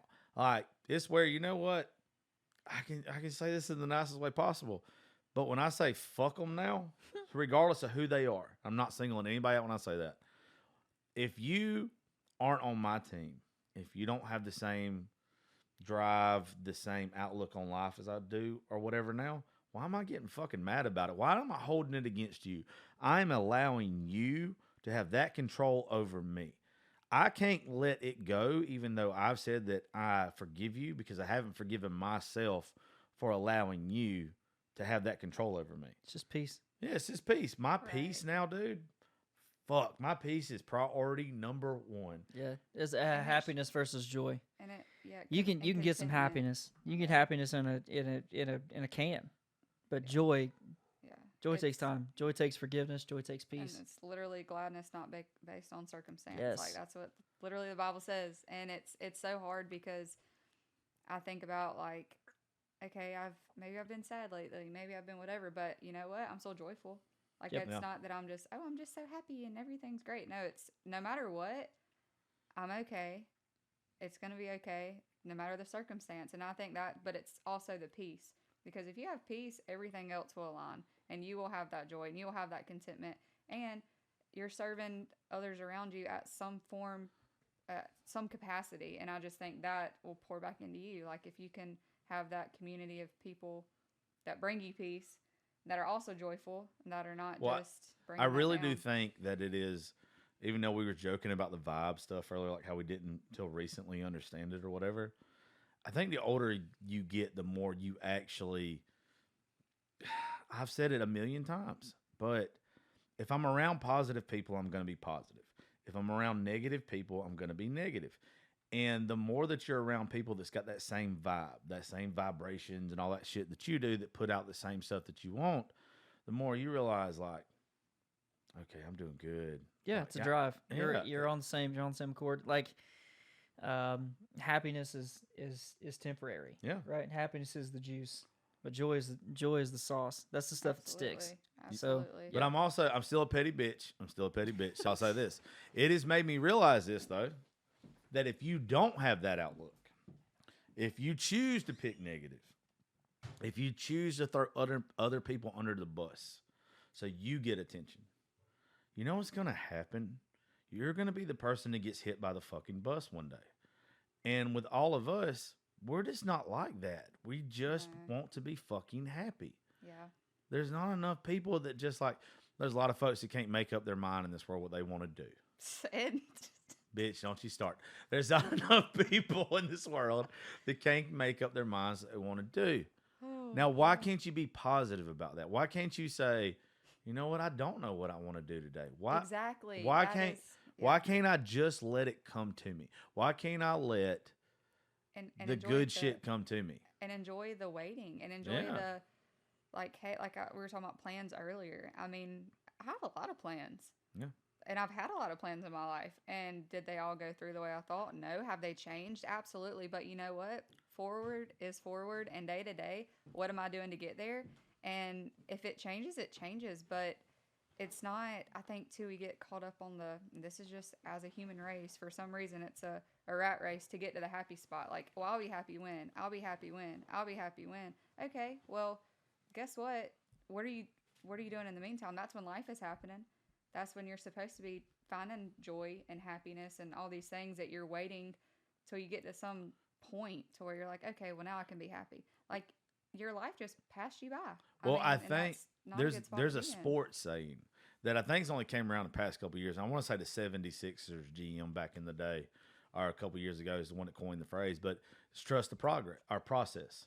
Like, now I'm a process guy. Now whatever's going on in my life at the now, I don't really care about getting to the destination Yeah, anymore. it's I want to about the enjoy the journey. Yeah, absolutely. And like back then, Cam probably know better than I do, but I'm pretty sure like they were telling the fans like, "Hey, give us time. Like, this is what we're doing. This is what we're doing. Doesn't make any fucking sense to what you've got going on right now.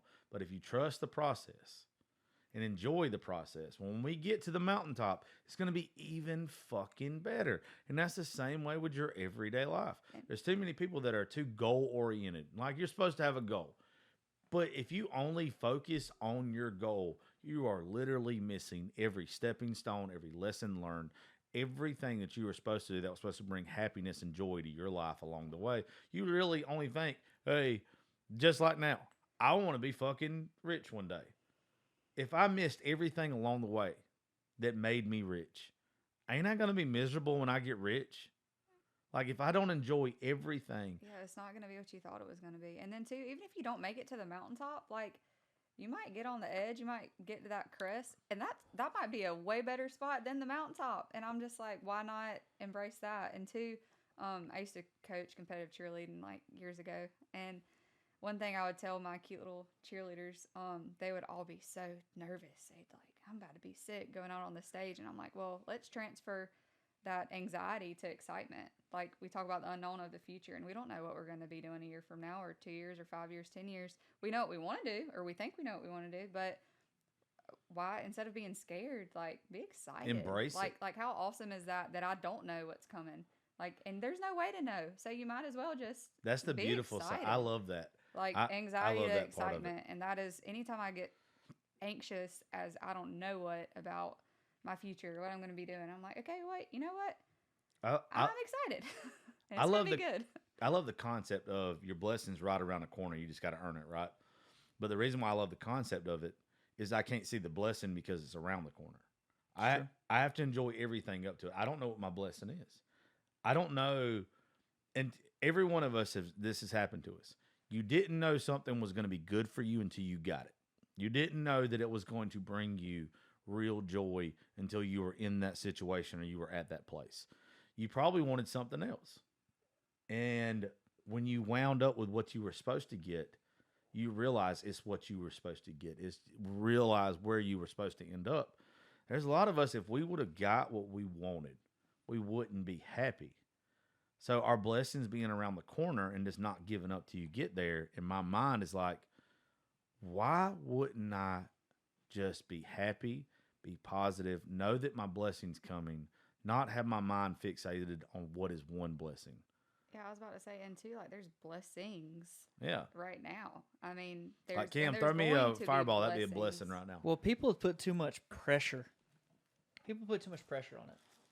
Yeah, on You what's can't. to come. I mean, it's part of living. You just got to let it come. If you don't quote Lonesome Dove right here, because you're the only person that's been on the show that likes Lonesome Dove as much as I do, Raegan, do you know the quote? I don't know what quote you're talking about. Okay, Say you're gonna lots of love it love. if you've never heard it before. If you want something too bad when you're bound to get it, or if you want something too bad when you get it, it's bound to be a disappointment. Oh, You got to absolutely. enjoy every day like a feisty gentleman, nice cold glass of buttermilk. And I can't remember what the fucking last part Kicking is. a pig. There it is. It pretty much Gus, it. baby. Boy, I love Gus. What it means though, if you think about your favorite place to eat, and you've built it up in your head, and you cannot wait to get You there told to me eat. this on the way home the other Yeah, night. because I from was Sage fucked up, Park. but it's one of my favorite things. It's really Listen, one we of my get fucked up. We'll quote Lonesome Dove. That's what- Yeah, but it's the truth. If you want something, if you've got that restaurant built up in your head, and you're like, when you get there, it's gonna be the best fucking steak I've ever had in my They're life. probably gonna be sold out of steak. Won't you get it? Yeah, well, they might be sold out of steak. That's one, but two, when you get it, if it's not as good as you build it up in your head, that doesn't mean it's bad. That means you've built it up to be more than what it was supposed to be. You set up your own I mean, disappointment. You set up your own I- disappointments. yeah, Exactly. And it's like you romanticize it. You romanticize your future, and you romanticize like pieces of your past. And I'm like, well, we're in what I'm 5 Woodrow. years ago.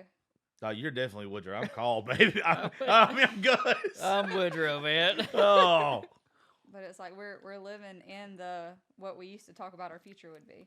Oh.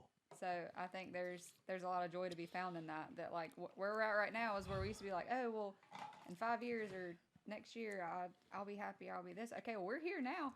So We him. like, yeah, we're here. So let's just do that now. You know how everybody, if they need help understanding that, they can be their own like fucking help though, right?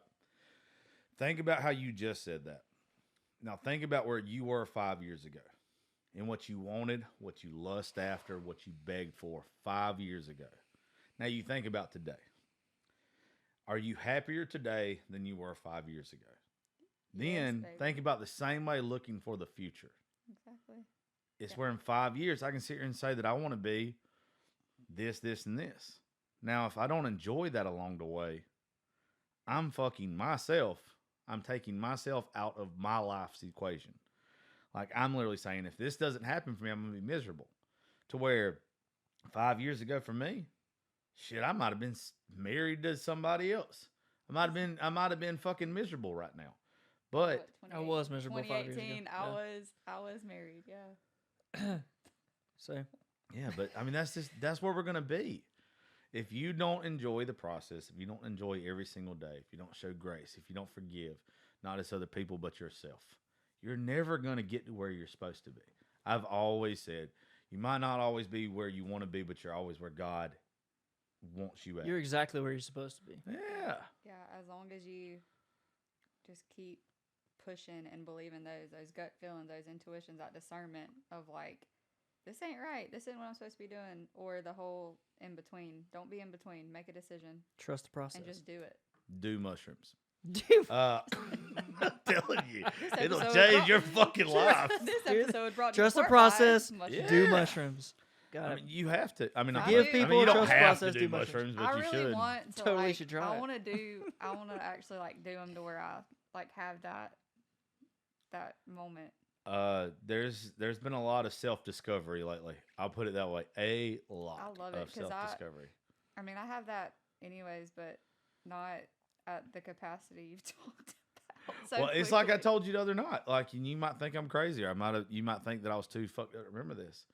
I have realized more and more every time I do them that my faith is my biggest part of my life. Now, I don't think that the good Lord is ready to call on me to be a preacher or anything yet. But the more and more that I do mushrooms, the more and more I realize why my life is what it is. Why I am so faith driven, to where how even when I get on shows and shit with other people that don't believe in God, or they don't see shit the way I do, or they don't understand what grace or faith is, it's like I understand why more and more now. And it's also too where some people will be like, oh, I've got to go ahead and do this. I don't feel like I'm ready for it yet. And I don't feel like the good Lord's ready for me yet. I think he's going to call me one day, or I'm a moron, and he's calling me to do exactly what he wants me to do now, to where does not matter who I'm talking to, any walk of life. Somehow I end up bringing up my faith. Yeah. Maybe that's what he wanted from me. It's crazy. You do. You know who Julie Chen Moonves is? Mm-mm. Julie Chen. She's the host of Big Brother. Okay. She's been doing that show for 23 years. Okay. And she is about to be honored as one of the biggest female influences in television history. Like, she's about to That's get like awesome. in like a few days. Like, there's going to be a thing in her honor. Like, Awesome. and I just did an interview with her today, That's cool. and it's going to be on her Instagram. But the forefront of it is her faith. She's a big Christian, I and love like that. God is first. And she wanted to meet with me and talk about that. And I was telling her about the fact that when I was in Afghanistan, we would have these things called bunker Bible studies. Whenever, stuff was popping off and it was getting kind of nuts, and we would go into the bunkers, in certain times of day when everything was getting nuts. And that was the one time when we had the opportunity to talk about our faith and dive into the Bible. And she probed me a little bit, and the fact that I had lost a little bit of that faith. I had a lot of questions and a lot of concerns and a lot of things that were making me go, is this really what I believe in? What am I doing? Keep And going. And it wasn't even. I want to talk about this. And it wasn't even necessarily that I had lost my faith. It wasn't anything that I had witnessed or encountered in war personally. Right. But the things that I had seen and done, I'm a very empathetic person. The things that I had seen from the perspective of others Right. and seeing what they were going through, that made me go like, hey man, hey God, like, How what's- is this? Yeah. what are we doing here? I'm supposed to, Yeah. I'm a trust the process kind of guy, but can you tell me what's going on here? And I was very confused and very, very rattled. Yeah. And we would talk about those kind of things. And even more so outside of those bunkers, outside of those crazy experiences that I had in Afghanistan, I hit it harder when I got home from Afghanistan, living by myself, and not having the resources available to have those bunker Bible studies, Right. not having those guys to reach out to all the time. I had to personally reach out to people when I was having struggles, when I was having questions, when I was having rough times. And that's the hardest thing to do within your faith, within not even within your faith, but within just who you are as a person. Right. Going, hey man, like you should probably reach out to somebody. And Josh knows better than anybody the struggles that I endured when I came back. And I didn't know who to talk to, where to turn, what to do, but having the ability to reach out to people was foreign to me. Yeah. Like they're supposed to be accessible, Yeah. and having to be the guy that goes, "Hey man, you got some shit going on. You should probably go talk to somebody about this.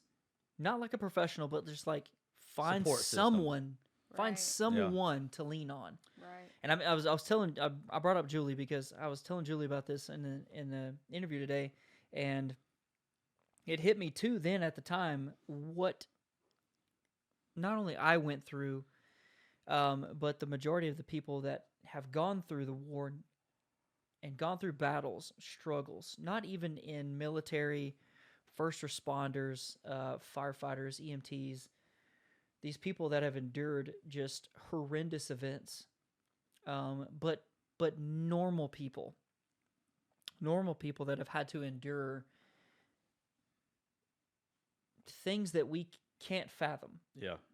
and rough struggles that we've all made it through, not even in wartime, not even in like crazy response techniques or anything nuts, but just like your home life. Right. Things that have affected you so personally that you don't know who to reach out to. And I've always prided myself on being one of those advocates, a person that you could reach out to, Yeah. because I did not know how to do it myself. I didn't know who to reach out to. I didn't know who to talk to. I didn't know who to go find. And the answer is right around the corner. It hits you in the face. It's literally your best friends, your family, anyone.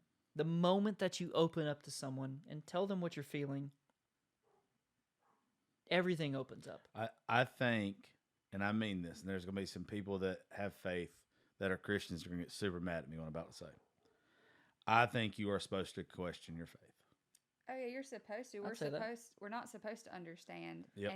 And that's so hard. Like you saying, like witnessing things or even knowing about things or however, and it's like, okay, God, like really? This what we're doing? This is like Right. Yeah, and I think that we're human. We're always gonna you have to literally trust him and trust the not understanding. Like The moment you're that not you gonna reach understand. out, when you reach out, you will get the most response that you're ever going to get. One of the weirdest moments of my life is probably like 2016, 2017, when I decided to share where I tried to commit suicide back in 2010. And it had been something that's been weighing on my heart forever, all this kind of stuff. The shit with Snapchat just took off and everything. And I was like, you know what? This is just on my heart. I need to share my story. It is the scariest thing I have damn near ever done, because I thought everyone on my social media when I posted this video were going to fucking lose their minds and call me crazy and all this other shit. It did nothing but the opposite of that, to where everyone that reached out to me was like, man, I've been there. Thank you for sharing this. It's crazy We love because you. It really did. And it was one of those moments that I realized in my life that I don't know everything. I literally thought that everybody was going to be like, you crazy fuck. I just wanted it off my chest because there was enough people that like already you're being knew a about dramatic asshole. it. Yeah. There was enough people that already knew about it where we was from, to where like, okay, if I'm going to go forward with what I want to do in life, I need to get this off my chest. Otherwise, somebody's going to bring it up at some point in time. So I almost did it for the wrong reasons. But everything that I got back from it was so great, and I was so scared of it. And when I did that, it made me start not questioning my faith, but wanting a better understanding of it. So when you start asking questions about your faith, you start second guessing some things. I'll guarantee you neither one of y'all have ever asked a question about your faith and wanted more understanding of it that you didn't get a better answer and more understanding of it. If you didn't get, fuck my dogs, of course they would do this right now. If you do not get a better understanding of your faith when you ask questions about it, then there's probably something wrong. Like you need to dive deeper into it. You need to look That's in your true. heart Yeah, and look in yourself. But with me, if I question something, if I'm like, oh God, why did that happen? Like I get it. I get that we don't understand everything, but why does this happen? Later on, I might not get it right that second, but when I do have understanding of it, it's like you knew what you were doing. and and two, the peace of knowing like, hey, I may never know why this happened Yeah, ever while I'm here on earth, and that takes a lot. And I know it goes, I guess, back to being like confident in yourself and confident in what you've been through, what you've done. Because I know, like for me, being married and divorced and surviving a domestic violence situation for years and being just in this terrible spot, like it was embarrassing for me. I'll be so honest. Like coming out of that, I was like, man, I don't want anybody really, not that I didn't want people to know, but it was like, it made me feel weak. Like I was just some weak definitely not woman. weak. But just as many times as I've been able to help other women since then, and I mean, it's been 5 years, but since then has been outstanding. And it hasn't even been in a spot of where I'm like out there trying to help people. It's just in situations like I feel like the Lord allows things to happen so that you can help others to some extent. Think about this, and this is kind of what like I've had in my head for the longest time now. What if your pain, what if the stuff that you didn't understand in life was just because the good Lord knew you were strong enough to handle that battle and to put it out into the world?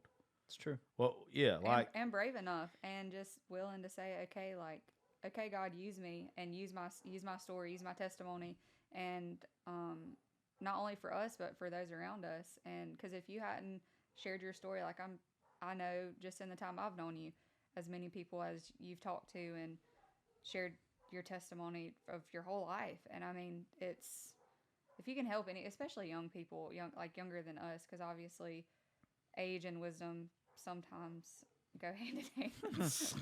Sometimes. What? But I just know, like for me,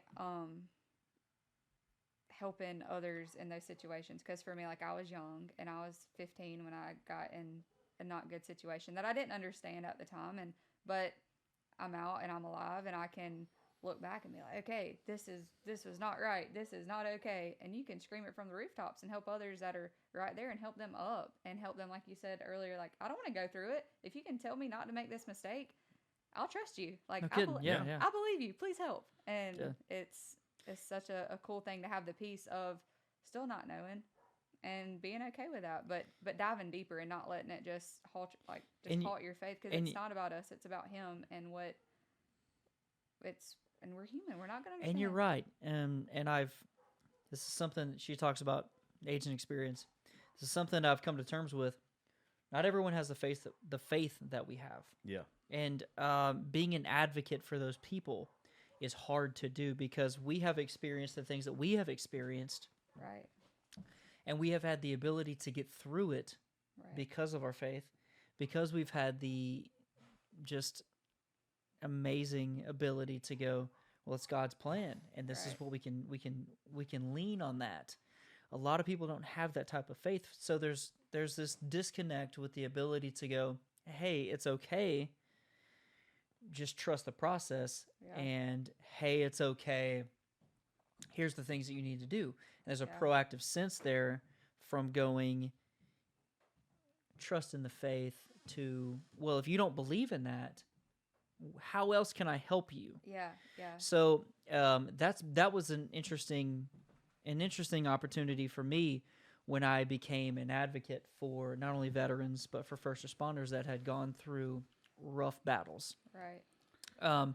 Trying to create the bridge between faith in something higher and figuring out a way to make it through based on your own beliefs. Right. And so it's hard to be an advocate from a single perspective. Right. So looking at a perspective and going, hey guys, here's how I made it through, Right. and going to someone and going, hey, I don't know how to help you through this, but here is how I got through it. Yeah. Creating the dialogue, creating Yeah. the conversation, and going, hey, what can I do? I know what I needed in my life and what I needed to make it Right. through what I made it through. What do you need? Right. And that's the big bridge between what we believe and the people that don't believe what we believe. How can I be an advocate? How can I help you through your scenario and completely be on opposite ends of the understanding and belief here? Well, to kind of make it make sense to people who don't have faith, 'cause that's Yeah. one thing I like to do is like kind of let me show you why we believe in what we believe in, right? You served our military. Yep. You've been overseas. You've done shit that I'll never ask you about, probably, and I don't want you to tell me about. To be real with you, because I'm probably not ready for it. I'll probably won't ever be ready for it. When you look at a general, and that general looks like he's battle scarred, looks like he's been through some shit, aren't you going to listen to him better than somebody that looks like they are squeaky clean, never been on a battlefield, never experienced shit in their life? It's true. Aren't you going to look at somebody that's all scarred up that just looks like they are dinged, battle scarred? It's true. And you're going to be like, you know what? That person made it through.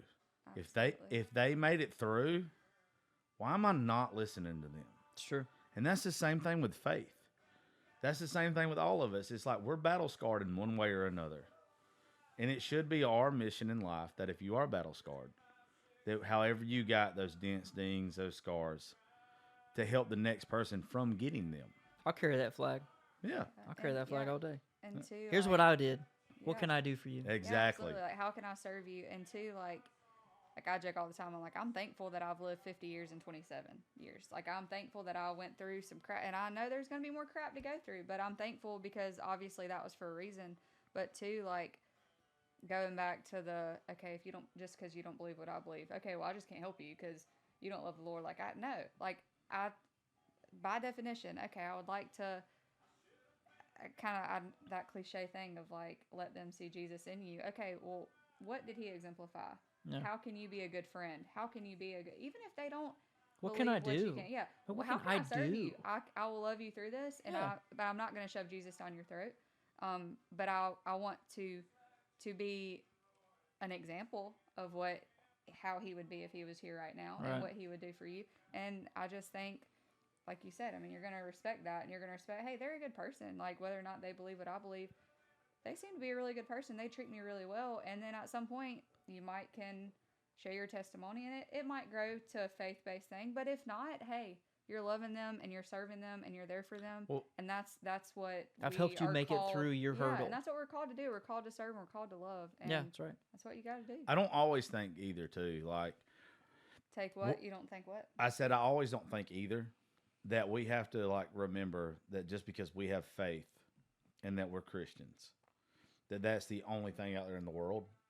It's where I can't tell you what's right or what's wrong for you. I can tell you what works for me, what I believe in to my core or whatever. Right. But I think across all religions, beliefs, everything, if I'm a good person to you and I share my experiences with you, it does nothing but help you.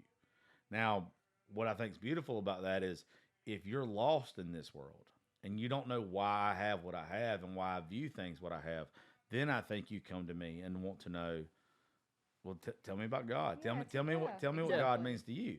But if you don't just start off by saying, or not saying, how you said people want to see Christ in you or whatever, right?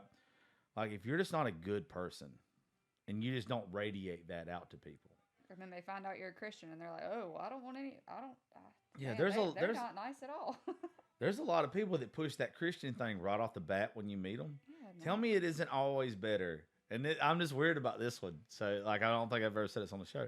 I'm always overjoyed, and I always like the person more if it comes up later after we've known When each you other come for a to it. little while Yes. that you're a Christian. Yes. Absolutely. I We don't- went to the same churches. Yeah. Well, We Yeah. went around Yeah. the same walks of life where we encounter those people that they don't flaunt it. Yeah. They don't put it Yeah. out there for you. And I look at those people and go, I want to be like that person. Yeah. Where I found it in them. Yeah. Rather because- than them having to tell me that they yes, had it in them. how are they living their life? How are they treating others? Exactly. Like that's literally, and because that's where it's at. You can say it just like anything else. You can say all these things. deeper. You can say, but it's so much deeper. What than is that. what is Yeah.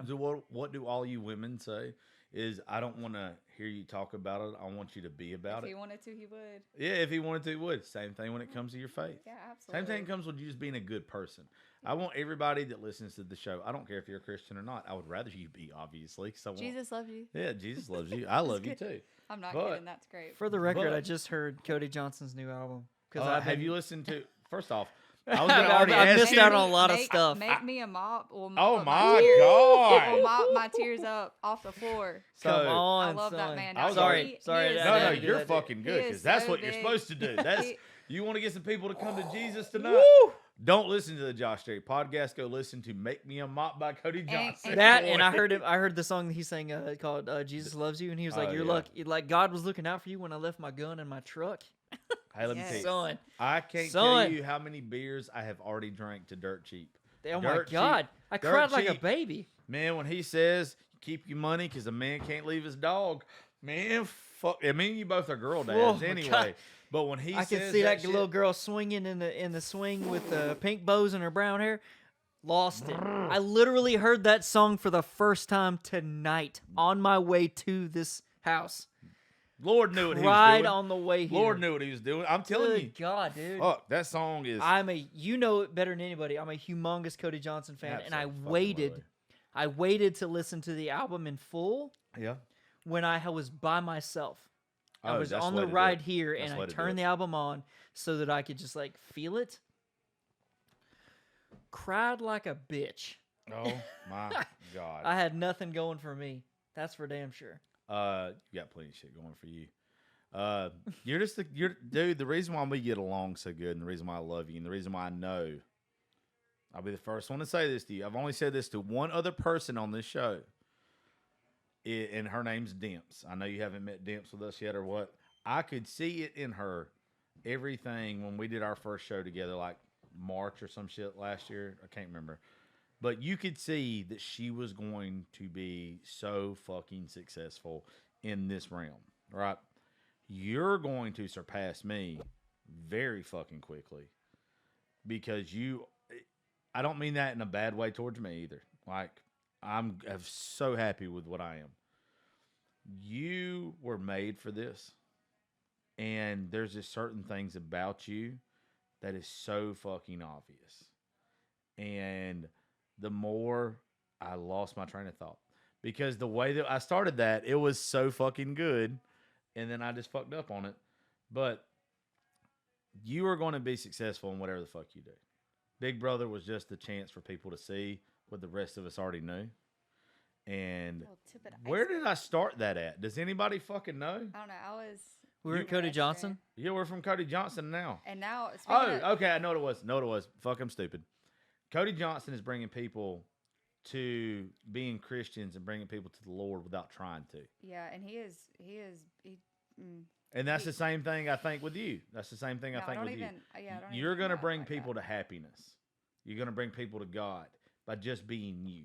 You Right. don't have to push anything. Like, you can just be Cam. And I think that's probably why I've always respected you and wanted you around to where, you know, there's some other people that are funny as fuck that me and you both know that grew up in the town we live in.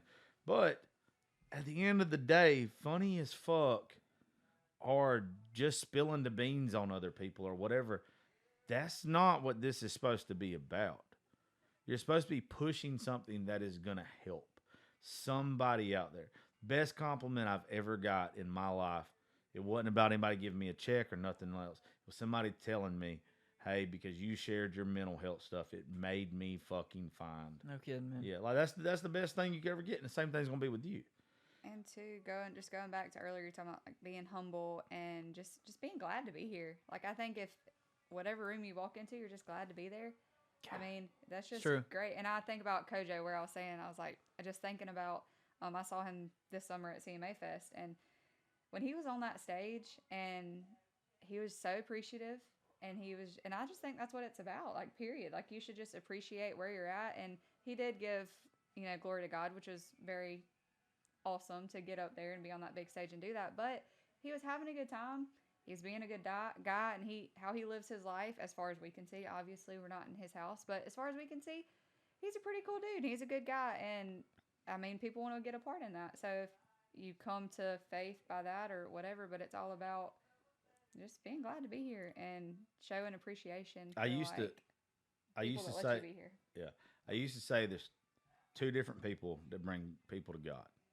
You got warriors in this world that lead by being battle scarred, and you got preachers that lead because a lot of people don't want to see somebody that's battle scarred. They'd rather have that squeaky clean person.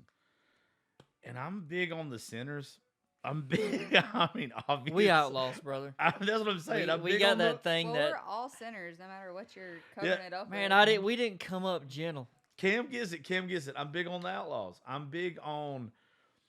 There's even like, I don't know if y'all have ever heard them or whatever. When you hear somebody that has been in prison, that has been used to being a biker, that used to been whatever, and somehow You had to fight your way out of a fucking corner. You have to fight your way out of a fucking corner. they had to fight. You their find yourself and you find where you're supposed to be. They had to fight their way out of hell to find Yes. heaven. And they're not scared to show it. Nope. That shit right there means more to me than anything. I know exactly who I am because I had to show myself. Yeah. I didn't have to show anybody who I was. I had to show myself Right. who I was. Yeah. And if you've made it through that, that's the biggest battle that you're ever going to find. It's not the battles that you fight other people or the wars that you've been in or the obstacles that you've overcome. It's that war If with your you mind. have fought the battle to figure out who you are to yourself, you're an outlaw. Absolutely. That war with your mind and war with yourself and coming out on top and getting better from there is dangerous. Done. And that's how we're ending the show. It don't get no better than that, folks. If you don't like the Josh Terry podcast after that, you better find You're a new wrong. one. Because that right there is going to church and the bar in the same 2-hour span right there. Cam, I couldn't be prouder of you, dude. I'm telling you, you are going to hopefully inspire a lot of people around here to chase their dreams. And all I could ever ask from anybody that's associated with anything I do is push people to chase their dreams, because this ain't no fucking dress rehearsal. Nope. You get one shot of this.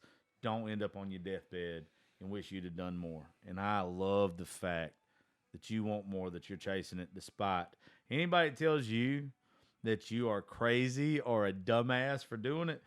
Ask them what it's like to be on national television and Shit. America's fucking favorite. And then tell them to kiss your ass, because you deserve everything you got, dude. And I couldn't be fucking prouder. I love you, buddy. Thank you so much for this, man. It's awesome. Anytime, Bubba. We fixing to probably go listen to that Cody Johnson album and ride dirt roads unless you got shit to do. And Raegan, you're stuck with us. Yay! I'm proud of you. Hey, look, all jokes aside, you mean a whole hell of a lot to me. I'm proud of you. The good Lord's got huge plans for you, whether you know it or not. And you just being around and just being the amazing human being you are. We all wish that you were wifey, by the way. Like, one of us is going to fuck around, battle, and marry you up. So I just want you to know you are a special, special individual, and I love you.